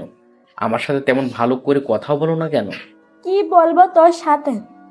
এমনিতে আমাদের মাথার উপর বসে বসে ঘরে অন্ন নষ্ট করছিস, কোনো কিছু করিস না, সারাদিন ঘরে বসে থাকিস মা বাবা ছবি নিয়ে। এখন থেকে যদি প্রতিদিন খেতে চাই হয় তাহলে ঘরে কাজের লোকের সাথে কাজ করে খাবি, নয়তো কাল থেকে খাওয়া বন্ধ। ছোট মা, ঘরের কাজ করার জন্য তো অনেক কাজের লোক আছে, তাহলে আমাকে আবার কাজ করে খেতে হবে কেন? ঘরে কাজের লোকের বেতন কি তুই দিবি? কাল থেকে বাড়িতে কাজের লোক কমানো হবে, দুইজনের কাজ তুই একা করবি। এটাই আমার শেষ কথা। ছোট মায়ের কথা শুনে কি বলবো বুঝতে পারছে না। বেশ অসহায় দৃষ্টিতে তাকিয়েছিলাম আমি। এই কি সেই ছোট মা যে আমাকে প্রতিবেলা নিজ হাতে খাইয়ে দিত? আমার যেন এগুলো কিছুই বিশ্বাস হচ্ছে না। মনের ভিতর একটা রাগ সৃষ্টি হয়। তাদের প্রতি বেঁচে থাকার জন্য আমায় কষ্ট করতে হবে, তাই প্রতিদিন ঘরের কাজ করতাম। কাজের লোকের থেকে বেশি কাজ করাতো আমাকে দিয়ে। ছোট মার চাচাতো ভাই রফিক পায়ের উপর পা তুলে আমাকে অর্ডার দিত, আমি সেই অনুযায়ী কাজ করতাম। জীবনটা কেমন যেন বিষাক্ত বিষাক্ত মনে হচ্ছে। নিঝুম রাতে একা একা আকাশপানে তাকিয়ে মা বাবার সাথে কথা বলতাম। কেন তারা আমার এই অভিশপ্ত দুনিয়া একা রেখে চলে গেছে? আমাকে কেন নিয়ে গেল না? চার দেওয়ালের বদ্ধ রুমটায় নিজের কান্নাগুলো শোনার মতো কেউ ছিল না। জীবনে কখনো কারো উপর খুব বেশি নির্ভর হওয়া ঠিক না, কারণ অন্ধকারে নিজের ছায়াও নিজেকে ছেড়ে চলে যায়। আমার কান্নার শব্দে কাউকে ব্যথিত করিনি। আমার মৃত্যু সংবাদে ওরা কখনোই ব্যথিত হবে না। অনেকবার ভেবেছিলাম চলে যাব এই অবহেলিত পৃথিবী থেকে, কিন্তু নিজেকে শক্ত করেছি। মা বাবা মারা যাওয়ার 6 মাস পর আমার জীবনের সবচেয়ে বড় একটা কালো অধ্যায়ের সূচনা ঘটে। সেদিন আমার খুব জ্বর ছিল, বিছানা থেকে ওঠার ক্ষমতা আমার ছিল না। আমাকে সেবা যত্ন করার কেউ নেই। এই পৃথিবীতে আমি সেদিন ছিলাম অনেক একা। ছোট মা চিৎকার করে করে আমাকে ডাকছে। আমি এই জ্বরে নিয়ে কিভাবে নিচে যাব বুঝতে পারছি না। অনেক কষ্ট করে সিঁড়ি বেয়ে বেয়ে নিচে যাই। আমার অবস্থা তেমন ভালো না। ছোট মায়ের সামনে যেয়ে বলি, ছোট মা আমাকে এইভাবে ডাকছো কেন? কোনো কিছু প্রয়োজন? ছোট আব্বু সোফার উপর আরাম করে গম্ভীর মুখো হয়ে বসে আছে আর আমার দিকে রাগের দৃষ্টিতে তাকিয়ে আছে। ছোট মা আমার কাছে এসে আমার চুলগুলো ধরে জোরে টান দিয়ে বলতে থাকে, রাফি, এই টাকাগুলো কোথায় লুকিয়েছিস সেটা বল। তুই আমাকে এখনো ভালো করে চিনতে পারিসনি। আমি টাকার জন্য তোকে মেরে ফেলতে 1 মিনিট দেরি করব না। বল তুই টাকাগুলো কোথায় রেখেছিস? আমি বুঝতে পারছি না ছোট মা কোন টাকার কথা বলছে। তাই আমি অবাক হয়ে জিজ্ঞেস করলাম, ছোট মা কোন টাকার কথা বলছো তুমি? আমি কোনো টাকা লুকিয়ে রাখিনি। মিথ্যা বলছিস কেন তুই? আমার আলমারি থেকে 10 লক্ষ টাকা তাহলে কে নিয়েছে? তুই ছাড়া আর কেউ তো আমাদের রুমে পরিষ্কার করতে যায় না। শেষ সুযোগ, বলে দে টাকাগুলো কোথায়। এরপর আমি যা করব তুই তা কল্পনা করতেই পারবি না। ছোট মা আমি তোমার আলমারি থেকে কোনো টাকা চুরি করিনি, বিশ্বাস করো আমাকে। সেদিন আমার কথা কেউ বিশ্বাস করিনি, শুনিনি আমার ব্যথার কুকড়ে ওঠা সেই মায়াবী কান্না। চাচা আর চাচি মিলে অনেক মেরেছে আমায়, মুখ দিয়ে রক্ত বের হয়েছিল আমার। চাচা ফোন দিয়ে পুলিশের হাতে উঠিয়ে দেয় আমাকে, মিথ্যা অপবাদ দিয়ে বের করে দেয় আমাকে আমার নিজের বাসা থেকে। শেষবারের মতো পিছনে ফিরে দেখে নেই আমার সেই স্বপ্নের হাসি খেলা বাড়িটা, যেখানে ছোট থেকে বড় হয়েছি। আজ সেখান থেকে মিথ্যা অপবাদ মাথায় নিয়ে বেরিয়ে যাচ্ছি। পুলিশ অফিসাররা যখন বাসার গেট পেরিয়ে যাবে, তখনই আমাদের বাসার পুরনো কর্মচারী করিম চাচা দৌড়ে আসে আমার কাছে। চাচাকে দেখে কান্না করে দেই আমি। আমাকে অনেক আদর করতো উনি। আমার কাছে এসে করিম চাচা কানে কানে বলতে থাকে, তোমার বাবা মাকে মেরেছে তোমার ছোট মায়ের আপন ভাই সালমান, আর টাকাটাও চুরি করেছে সে। জীবনে অনেক বড় হবে তুমি। মা বাবার খুনের বদলা নিতে হবে তোমায়। এখানে শেষ নয়, এখান থেকে তোমার জীবনের পথ শুরু। ভালো থেকো। করিম চাচার কথা শুনে সেদিন আমি খুব হয়ে এসেছি। পাগল হয়নি, তবে সাইকো হয়ে গিয়েছিলাম আমি। মনের ভিতর অনেক কষ্ট চাপা পড়ে গিয়েছে আমার। মনে মনে একটা নাম জপেছি আমি, সালমান। দুনিয়ার যেখানে সে থাকুক তাকে খুঁজে বের করে নিজ হাতে আমার টার্গেট। আমার একটাই লক্ষ্য, একটাই স্বপ্ন, সালমান ভাই। জেলে অনেক মানুষের সাথে পরিচয় হয় আমার। কেউ কেউ ছোট ছোট গ্যাংয়ের লিডার, আবার কেউ ছিল লিডারের কাছের লোক। 4 বছর পর জেল থেকে বের হই, মুখে দাড়ি দিয়ে আবৃত হয়ে যায়। 4 বছর পর নিজেকে নিজে নিজে চিনতে পারছিলাম না আমি। কোথায় ছিল সুন্দর সেই শৈশব, আর আজ জেল থেকে বের হওয়া একটা আসামি আমি। লাল রক্ত চোখের, জীবনের প্রথম হাতে পিস্তল নেই। প্রথম দিকে অনেক ভয় পেতাম, কিন্তু লাইফে ভয় পেলে শুধু সময় নষ্ট, জানি আমাকে মারতে হবে। তাহলে কেন ভয় পেয়ে পিছিয়ে যাব, হয়ে যায় অদৃশ্য মাস্তান। সালমানের খোঁজ করে জানতে পারি ঢাকার ডন হয়ে যায় সে। সালমানকে ধরতে হলে তার সে বড় কিছু হতে হবে আমার। শুধু করি মাস্তানি, সারা দেশ ছড়ে যায় রাফু ভাই রাফু ভাই। কিন্তু এখন সে রাফু ভাইয়ের চেহারা সবার কাছে রহস্যময়। অনেক আবেগ নিয়ে কথাগুলো বলে থামে রাফি। রাত প্রায় শেষের দিকে দূর থেকে শোনা যাচ্ছে মসজিদে দেওয়া মসজিদের ফজরের আজান।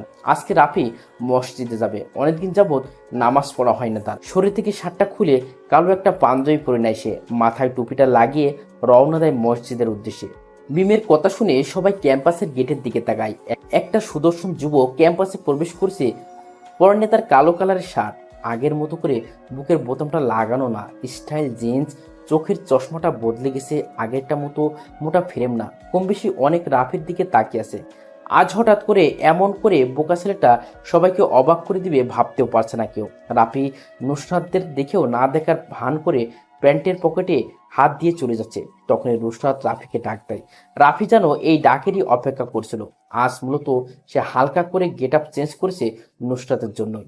রাফি নুসরাতকে দাঁড়িয়ে সামনে যেয়ে দাঁড়ায়, কোনো কথা বলে না। আগ বাড়িয়ে নুসরাতই রাফিকে জিজ্ঞেস করে, কি ব্যাপার রাফি, আজ হঠাৎ এমন গেট আপ? নতুন গার্লফ্রেন্ড পেয়েছো নাকি? গার্লফ্রেন্ড না, তবে কোনো এক প্রবাসীকে দেখার পর থেকে মনটা কেমন যেন করছে, তাই আর নিজেকে হালকা চেঞ্জ করার চেষ্টা করছে। আমরা তো দেখতেই পাচ্ছি কেমন চেঞ্জ, দামি শার্ট প্যান্ট, চোখের চশমাটাও পরিবর্তন, হাতে লেটেস্ট মডেলের নতুন ঘড়ি, শরীরের পারফিউমের তাজা গন্ধ আসছে। বাহ, বেশ ভালোই তো, নিজেকে চেঞ্জ করেছো একদিনে। চেষ্টা করছি নিজেকে বদলাতে, আজ মনে হয় কিছুটা সফল হয়েছি। এই পৃথিবীতে টিকে থাকতে হলে নিজেকে আরো উন্নত করতে হবে। মানুষ যতটা সুখী হতে চায় সে ততটাই হতে পারে।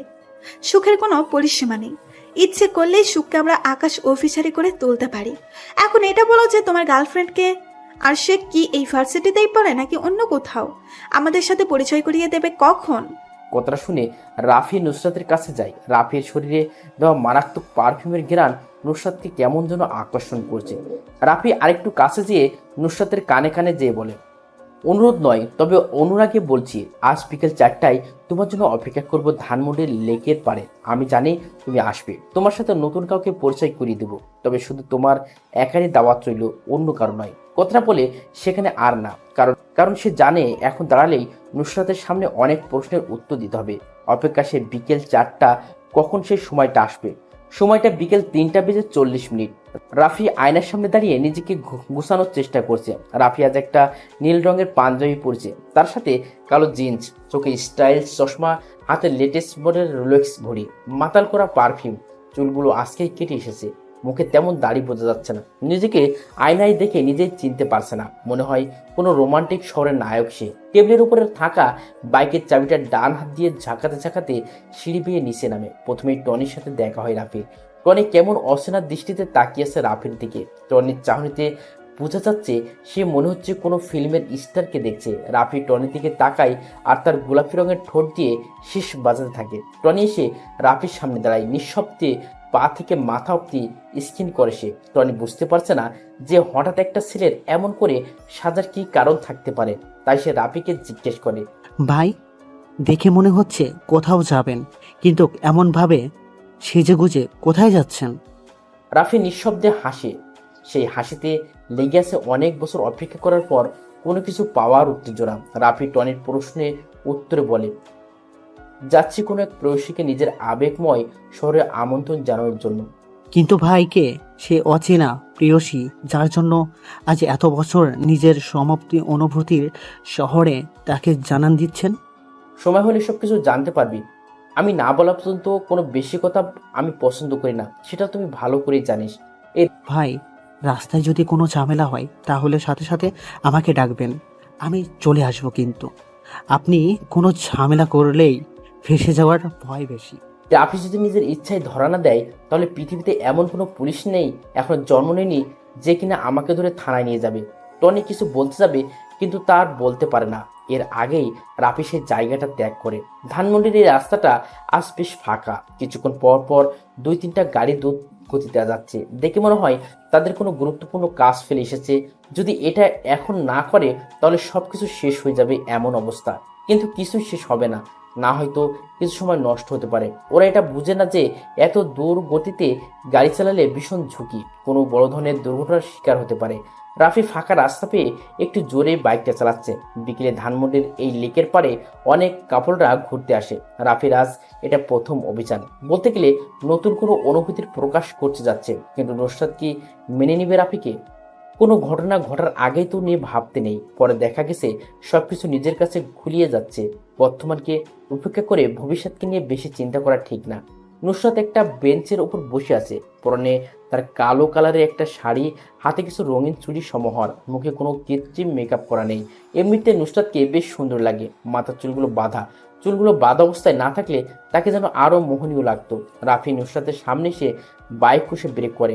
নুসরাত অন্যমনস্ক থাকায় হঠাৎ বাইক থামায় হালকা ভয় পেয়ে যায়। নুসরাত ছোট ছোট চোখ করে সামনের দিকে তাকিয়ে হাসি উজ্জ্বল সুদর্শন একটা যুবক বাইক থেকে নামে। ছেলেটার শরীর গঠন বেশ ভালো, তবে ছেলেটা যেন রাফি এটা চিনতে নুসরাতের বেশি সময় লাগেনি। দুজনেই দিকে অপলক দৃষ্টিতে তাকিয়ে আছে, মনে হয় হাজার বছর পড়ছে যেন তাদের। রাফি পিছন থেকে একটা তাজা গোলাপ বের করে হাঁটু গেড়ে প্রপোজ করার স্টাইলে নুসরাতের সামনে বসে বলতে থাকে, ভালোবাসা কি তা আমি জানি না, তবে কোনো এক অন্ধকার রজনীতে তোমাকে দেখে আমার মনের ভিতর লুকিয়ে থাকা সুপ্ত অনুভূতিগুলো কেমন যেন ব্যস্ত হয়ে পড়েছে। তোমাকে ভালোবাসি কথাটা বলার জন্য মনটা অনেকভাবে প্যারা দিচ্ছিল। আজ আমি সার্থক, তোমার সামনে বসে তোমাকে ভালোবাসি কথাটা বলতে পেরে। তুমি সেই কবিতা যা প্রতিদিন ভাবি লিখতে পারি না, তুমি সেই ছবি যা কল্পনা করি আঁকতে পারি না, তুমি সেই ভালোবাসা যা প্রতিদিন চাই কিন্তু তা কখনোই পাই না। আজ আমি অনেক করে পেতে চাই তোমার সেই মোহনীয় ভালোবাসার পরশ, যার জন্য অপেক্ষায় আছি প্রতিটা ক্ষণ। ভালোবাসা কি তপ্ত মরুর বালুর শিকা? ভালোবাসা কি নদীর স্রোতে ভাসমান কোনো নৌকা? ভালোবাসা কি ভেসে আসা কোনো সুখের ভেলা? ভালোবাসা কি দুঃখের মাঝে হাসি মিশ্রিত কান্না? ভালোবাসা কি কোনো এক অজানা ঠিকানা? আজ আমি খুব করে বলবো ভালোবাসি তোমায় প্রেয়সী, ভালোবাসি। রাফি একটা মানুষের পছন্দ থাকতেই পারে, এটার জন্য তাকে বেশি চাপ দেওয়া যাবে না। তোমার প্রপোজটা আমি মনে হয় গ্রহণ করতে পারবো না। রাফি মুস্কি হাসে। রাফি দেখতে পারছে নুসরাতের দৃষ্টিটা তার বাইকের উপর। নুসরাতের চোখে কোনো কিছু জানার অনেক আগ্রহ দেখতে পারছে রাফি। কি কারণে তুমি আমার প্রেম নিবন্ধনটা গ্রহণ করতে পারছো না সেটা কি আমি জানতে পারি? অবশ্যই ছেলেদের প্রতি আমার কোনো আগ্রহ নেই, তবে একটা ছেলেকে দেখে আমার সেই ধারণাটা পাল্টে যায়, কারণ আমার জীবনে কোনো এক করুণ মুহূর্তে সেই ছেলেটা এসে আমাকে বাঁচায়। সেই দিন থেকে আমার মনের একটা জায়গা তার জন্য বরাদ্দ হয়ে গেছে। রাফি এবার একটু শব্দ করে হেসে বলে, আচ্ছা নুসরাত, সেই ছেলেটা কি তোমাকে কোনো এক অন্ধকার জঙ্গল থেকে মানুষ নামে পশুর হাত থেকে রক্ষা করেছিল? হ্যাঁ হ্যাঁ, কিন্তু তুমি এটা কি করে জানলে? এই ঘটনাটা তো আমি ছাড়া তেমন কেউই কিছুই বলেনি। তুমি এটা কিভাবে জানলে সেটা আমাকে বলো। রাফি কিছু বলে না, ঠোঁটের কোণে রসময় হাসি থেকে লেকের পাড়ে নিঃশব্দে হাঁটতে থাকে। পিছনে পিছনে যে নুসরাত আসছে সেটা রাফি বেশ ভালোই বুঝতে পারছে। কি হলো রাফি, তুমি কিছু বলছো না কেন? এমন করে হঠাৎ চুপ হয়ে গেলে কেন? নুসরাত, আমার বাইকটা দেখে কি তোমার চেনা চেনা লাগছে? দেখো তো ভালো করে, কোথাও এমন বাইক দেখেছো কিনা? আমি বেশ কিছুক্ষণ ধরে তোমার বাইকের উপর লক্ষ্য করছি। আমাকে সেই রাতে যেই আগন্তুকটা বাঁচিয়েছে তার বাইকটাও দেখতে তোমার বাইকের মতো। সেই অচেনা আজানা আগন্তুকটা যদি আমি হই তাহলে কি মন্দ হবে? মানে কি বলতে চাচ্ছ সেটা ক্লিয়ার করে বুঝিয়ে বলো আমাকে। সেদিন রাতে আমি চন্দ্রবিলাস করতে জঙ্গলের পাশে একটা বড় পুকুরের পাড়ে বসেছিলাম। বাইক দিয়ে যখন আমি জঙ্গলের মাঝপথ দিয়ে চলে আসবো তখন একটা মেয়ে আতঙ্কের চিৎকার শোনা সেই দিকে এগিয়ে যায়। বাকিটা মনে হয় আমার আর কিছু বলার নেই। রাফি কথাটা বলে দীর্ঘ নিঃশ্বাস ফেলে। নুসরাতের কাছে যেন কথাটা বিশ্বাস হচ্ছে না।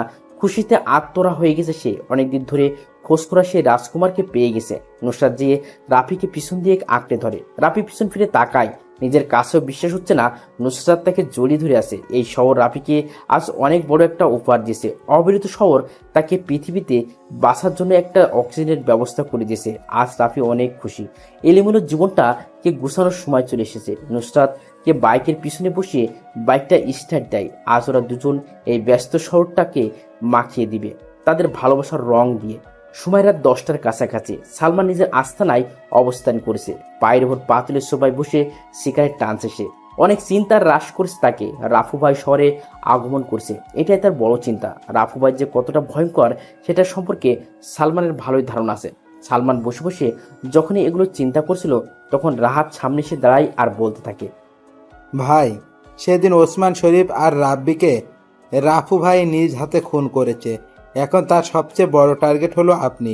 কিছুদিন আপনাকে সাবধানে থাকতে হবে। কোনোভাবে আপনার খুঁজে সে পেয়ে গেলে শেষ করে দিবে সব। কথাটা শুনে সালমান বসা থেকে উঠে দাঁড়ায়, হাত থেকে সিগারেটটা ফেলে মদের গিলাসটা হাতে নিয়ে তা খেতে থাকে। এখন মনে হয় সালমানকে মদের নেশায় ধরেছে। টেবিলের ওপর থেকে পিস্তলটা নিয়ে কিছুক্ষণ নাড়াচাড়া করে সামনের কাছে পরপর 2টা গুলি করে। নাক দিয়ে পিস্তলের গন্ধটা শুকতে থাকে।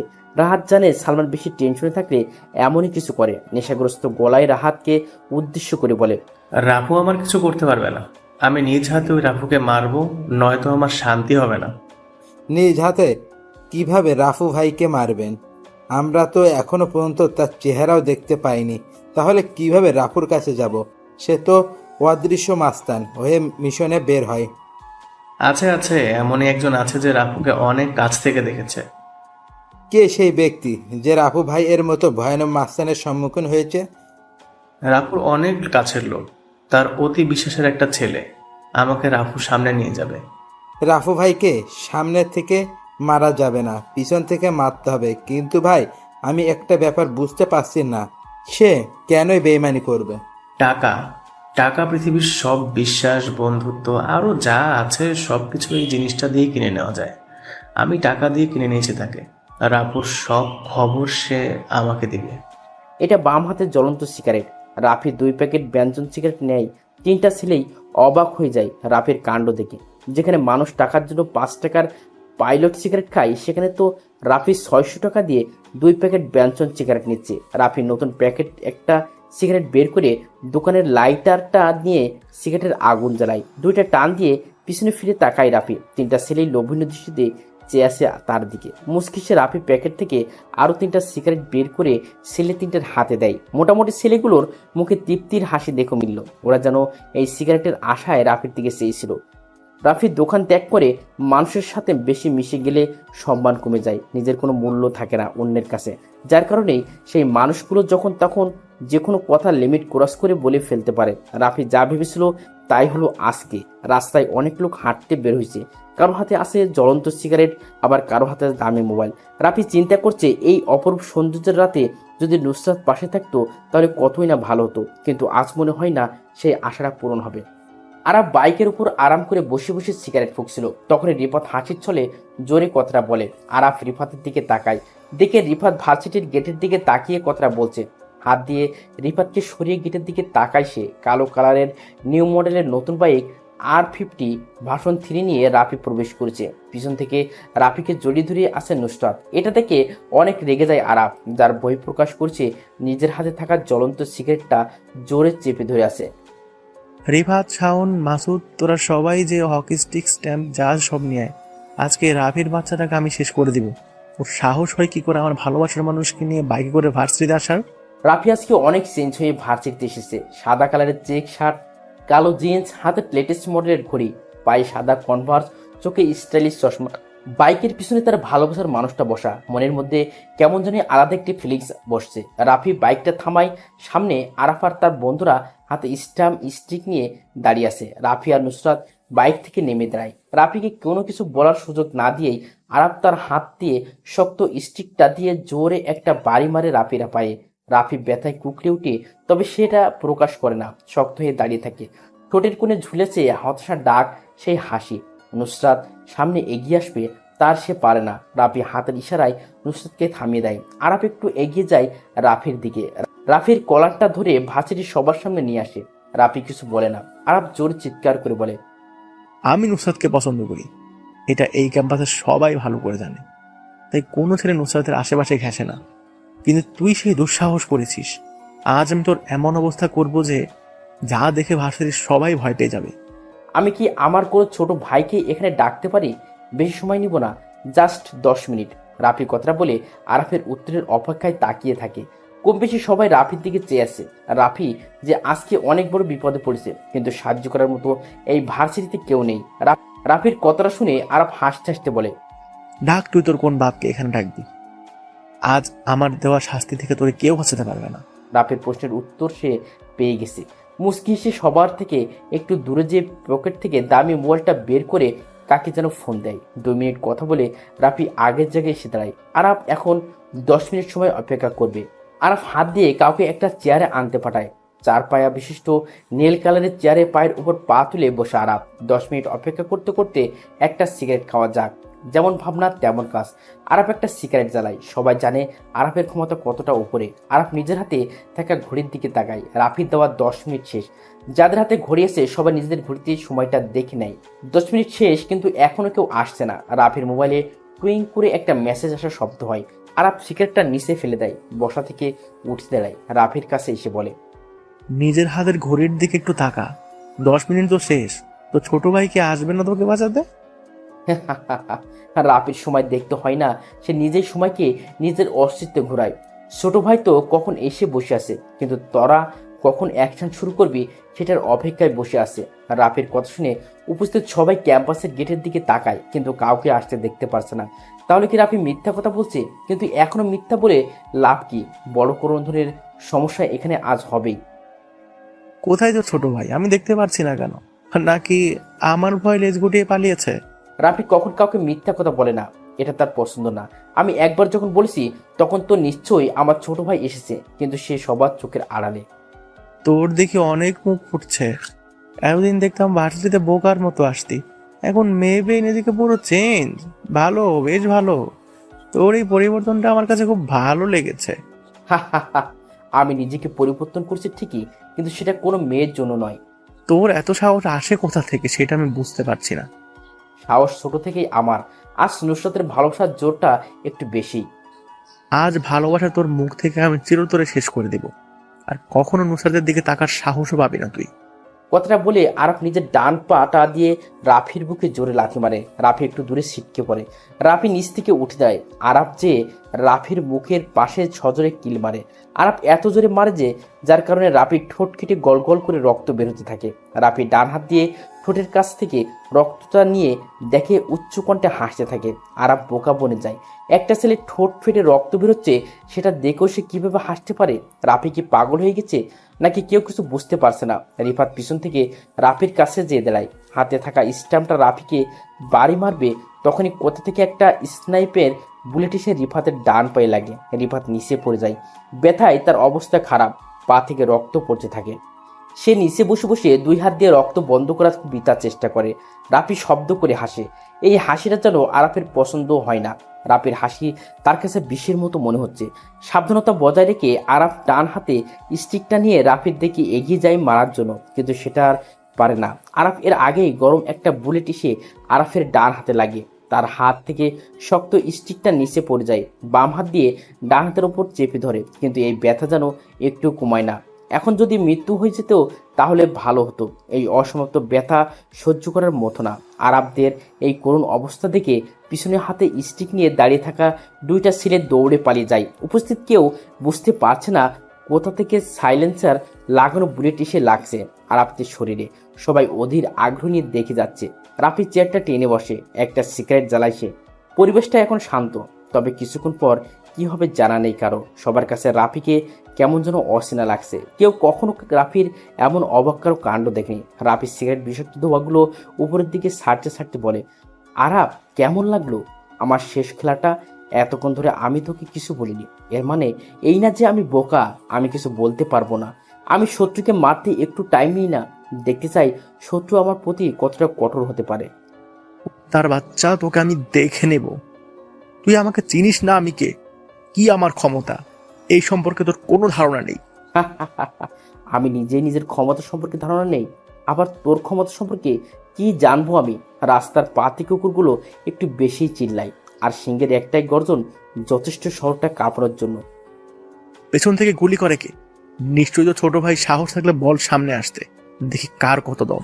মশা মেরে হাত কালো করার কোনো ইচ্ছেই আমার নেই। সিংহ সিংহের সাথে লড়াই করবে, কোনো পাতি কুকুরের সাথে না। কথাটা বলে বসা থেকে উঠে দাঁড়ায় রাফি। বাম পা দিয়ে চেয়ারটাকে ফেলে দিয়ে সে সামনে যেয়ে নুসরাতের হাতটা ধরে সে। রাফি, তোর সাথে আমার আবার দেখা হবে। এখন সময়টা তোর ছিল, কিন্তু তখন আমি সময়টা নিজের করে নেব। চ্যালেঞ্জ রইল।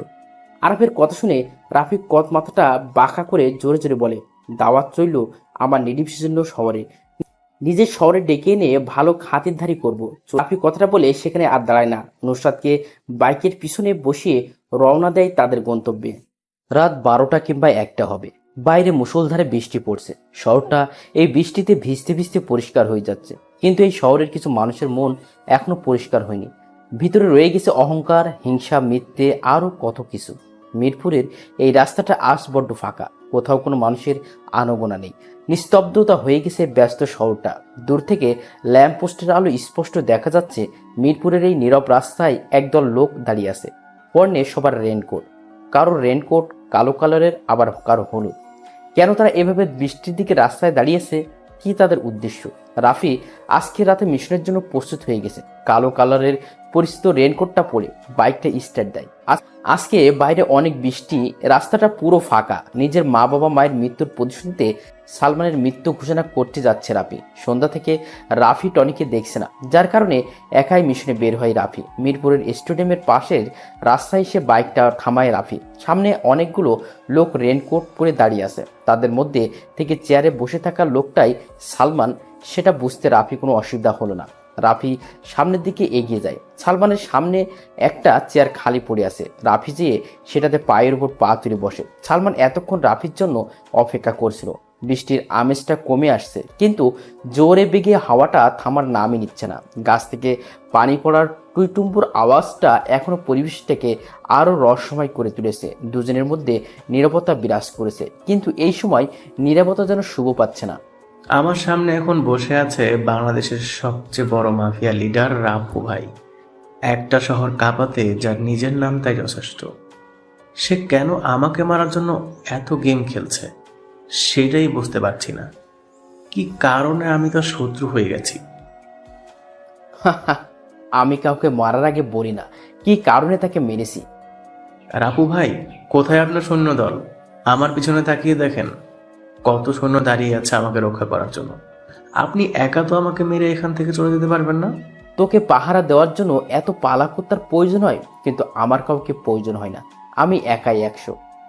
আজ আর সেই পুরনো ডায়লগে কাজ হবে না। এই শহরে একটাই বাঘ থাকে, তার নাম সালমান খান। আমার কথায় শহরটা চলে। তুই কি করবি রে আমার?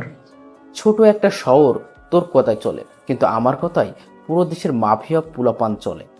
আজ তোকে বাঁচাতে কেউ আসবে না, সেটাই আমার বড় দুঃখ। কিন্তু আমারও কিছু করার নেই। আজ আমি নিজ হাতে তোকে মারবো। সময় কার কখন বদলে যায় সেটা বলা যায় না, কিন্তু আমি বলতে পারি আজ এখানে তুই বেঁচে থাকবি না। আমি বসে বসে দেখবো তুই একা কি করতে পারিস। কথাটা শুনে রাফি বসা থেকে উঠে দাঁড়ায়। পিছন থেকে পিস্তলটা বের করে পরপর 4টা গুলি করে। চোখের পলকের আগে সালমানের পিছনে দাঁড়ানো লোকগুলোর কারো মাথার, কারো পায়ে, বুকে গুলি লাগে। কেউ রাফিকে গুলি করার সময় পায় না। রাফি পিস্তলটা রিলোড দিয়ে আবার এসে সালমানের সামনে চেয়ারে বসে পড়ে। সালমান জানে রাফি অনেক ভয়ানক মাস্তান, কিন্তু আজ প্রথম তার নিজের চোখের সামনে দেখলো রাফি রক্তের নেশায় মেতে উঠেছে। শত্রুর তাজা রক্তের গন্ধ যেন তার কাছে যেন অতি প্রিয়। সালমান রাফিকে উদ্দেশ্য করে, 4 জন লোক মেরে নিজেকে রাফিয়ান দাবি করা আর বোগার স্বর্গে বাস করা একই কথা।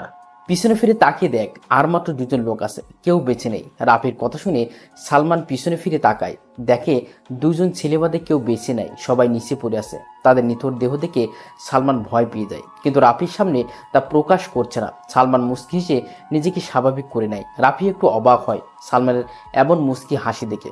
কি হলো, তুই এমন করে হাসছিস কেন? হাসবো নাই বা কেন? আমার হাসির কারণ আছে, তাই আমি হাসছি। সালমান কখনো কারণ ছাড়া হাসে না।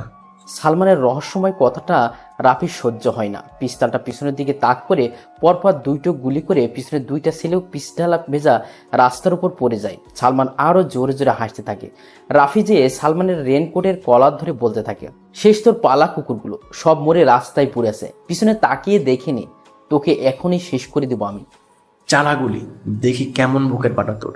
এখনো অনেক মাইন্ড গেম খেলা বাকি আছে, সেটা শেষ করে নি আগে। আমি আর অপেক্ষা করতে চাই না, সময় অনেক দিয়েছি, আর না, আজ আমি এখানেই খেলা শেষ করে দেব। হঠাৎ কারো গলার শব্দ পেয়ে রাফি আর সালমান সেদিকে তাকায়। বাইকে হেলান দিয়ে কোণে এক আগন্তুক দাঁড়িয়ে আছে। পরনে তার কালো রেনকোট, মাথায় বড় হুডওয়ালা টুপি, মুখে কাটা মাস্ক। আগন্তুক দেখে অনেকটা রাফির সাথে মিল আছে। কে আগন্তুক? রাফির নিজের ধারণা বাইরে, কিন্তু আগন্তুকের গলার কণ্ঠটা রাফির অনেক পরিচিত, তবে রাফি সেটা মনে করতে পারছে না। আগন্তুককে দেখে সালমান জোরে জোরে হাসতে থাকে আর বলতে থাকে, চলে এসেছে আমার মাইন্ড গেমার। রাফু, তুই চাইলেও আমাকে আজ মারতে পারবি না। কারণ তোর একটা বড় জিনিস আমার কাছে আছে। কি সেই জিনিস যেটা তোর কাছে আছে? আরে আরে, এত উচ্ছ্বসিত হচ্ছিস কেন? জানবি কি তোর জিনিস, আর দেখতেও পারবি। অনেক সময় হয়ে গেছে সিগারেট খাওয়া হয় না। আমি সিগারেটটা জ্বালিয়ে নিই, তারপর তোর সাথে কথা বলছি। সালমান, আমার জিনিসটা কি সেটা দেখা, আমি আর অপেক্ষা করতে পারছি না। জিনিসের জন্য রাফু ভাই অনেক পাগল দেখছি। এই বের করে আন রাফু ভাইয়ের অমূল্য সম্পদ। সালমান, তুই নুসরাতকে ধরে এনে অনেক বড় ভুল করে ফেললি। সঠিক সময়ে এমন ভুল কাজ করাই তো আমার স্টাইল। যতক্ষণ পর্যন্ত নুসরাত আমার কাছে থাকবে ততক্ষণ তুই আমার কিছুই করতে পারবি না। সামনের আগন্তুকটাকে আমি সেটা জানতে চাই। আগন্তুককে দেখলে তুই অনেক কষ্ট পাবি। আমি চাই না তুই মরার আগে এমন কষ্ট পাস। কে মরবে কে বেঁচে থাকবে সেটা সময় বেশ ভালো জানে। আগন্তুককে বল মুখ থেকে মাস্কটা খুলে ফেলতে। সালমান হাত দিয়ে কিছু একটা ইশারা করে। সামনে থাকা আগন্তুক মুখ থেকে মাস্কটা সরিয়ে নিচে ফেলে দেয়। দূরে ল্যাম্প পোস্টের আলোয় মুখটা কিছুটা বোঝা যাচ্ছে যে আগন্তুকটা টনি। রাফি অনেকটা চমকে উঠে টনিকে এইভাবে দেখে। বেইমান সবাই বেইমান। টনিকে এত বিশ্বাস করতো রাফি, কিন্তু কি করলো সে বেইমানি করছে। টনি, তুই এখানে এই অবস্থায় কেন? ভাই, টাকা টাকা সবই তার খেলা। সালমান ভাই আমাকে 10 কোটি টাকার অফার করে তোমার সাথে বেইমানি করার জন্য, আমিও তাই করি। তোর টাকা প্রয়োজন, আমি দিতাম তোকে টাকা, এর থেকেও বেশি, কিন্তু তুই সেটা না করে আপনার সাথে বেইমানি করলি। কিচ্ছু করার নেই রাফু, টাকার জন্য সবাই সবকিছু করতে প্রস্তুত আছে। রাফি আর সহ্য করতে পারে না। খেলাটা এখানে শেষ করা দরকার। রাফি কোমরের কভার পয়েন্ট থেকে ছোট একটা পিস্তল বের করে চোখের পলকের আগের 2টা গুলি করে একটা যে টনির কপাল বের করে বাইরে চলে যায়। টনি নিস্তেজ হয়ে নিচে পড়ে যায়। আরেকটা বুলেট যে সালমানের বাহুতে লাগে। ব্যথায় কুকলে ওঠে সালমান। নুসরাত ভয়ে কাঁপছে। রাফি সালমানের দিকে এগিয়ে যায়। পিস্তলটা রিলোড দিয়ে নেয় রাফি। সালমান ভয় পেয়ে যায় রাফিকে দেখে। সে ভয়ে পিছাতে থাকে। রাফি সালমানকে থামানোর জন্য আরেকটা গুলি করে তার পায়ে। সালমান ভয়কাতর চেহারা নিয়ে কাঁপা কাঁপা গলায় বলতে থাকে, রাফু ভাই, আমাকে ছেড়ে দেন। আমি আপনার কি এমন ক্ষতি করছি যার কারণে আমাকে এইভাবে শাস্তি দিচ্ছেন? মনে করে দেখ, আজ থেকে প্রায় 10 বছর আগে ঢাকার সবচেয়ে ধনী বিজনেসম্যান আশরাফ চৌধুরী আর তার স্ত্রীকে কোন এক আধার রাতে খুন করে চলে গিয়েছিলি তুই, মনে আছে সেই কথা?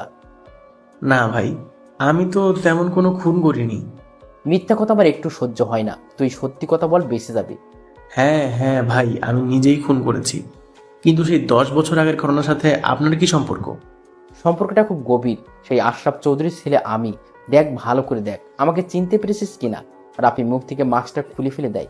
সালমান এবার মুখ ফুটে বলে ওঠে, রাফি, তুমি? কিন্তু এটা কি করে সম্ভব? রাফি আর কোনো প্রশ্নের জবাব দিতে চায় না। পিস্তলটা সালমানের দিকে তাক করে ট্রিগারে জোরে একটা চাপ দেয়। গরম বুলেটটা যেয়ে সালমানের মাথায় লাগে। মাথা থেকে তাজা রক্ত বের হয়ে পিস্তলে ভেজা কালো রাস্তায় পড়ছে। নুসরাত দৌড়ে এসে রাফিকে জড়িয়ে ধরে। রাফি বুঝতে পারছে নুসরাত অনেক ভয় পেয়ে গেছে, তাকে শান্ত করতে হবে। তাই রাফি বলে, নুসরাত, এই নুসরাত, তাকাও আমার দিকে। একজন রাফিয়ানের হবু বউ হয়ে এভাবে ভয় পেলে চলবে? রাফি, তুমি এই মাস্তানে ছেড়ে দাও। তোমাকে নিয়ে আমার অনেক ভয় হয়। যদি তোমাকে হারিয়ে ফেলি তাহলে কি হবে আমার? ছেড়ে দিব সব মাস্তানি, কথা দিলাম। আমাকে নিয়ে ভয় পাওয়ার কিছু নেই। আমি সারা জীবন তোমারই থাকবো। কিছুদিন পর তোমাকে সারা জীবনের জন্য পেতে তোমার বাসায় যাব। সারা জীবনের জন্য পেতে মানে? বুঝতে পারছি না আমি। তোমার আর কিছু বোঝা লাগবে না। আমার আর তোমার বিয়ে নিয়ে কথা বলতে যাব তোমার বাসায়। রাফির মুখ থেকে এমন কথা শুনে নুসরাত লজ্জায় লজ্জিত হয়ে যায়। রাফি নিজের রেনকোটটা খুলে ফেলে দেয় রাস্তার মাঝে। রেনকোটের নিচে থাকা শার্টের কলারে নুসরাত 2 হাত দিয়ে জাপটে ধরে। রাফি নিজের প্রেয়সীকে আগলে নেয় নিজের বাহু ডুরে। তাদের এই ভালোবাসার সাক্ষী হয়ে রইল এই মুষলধারে বৃষ্টি।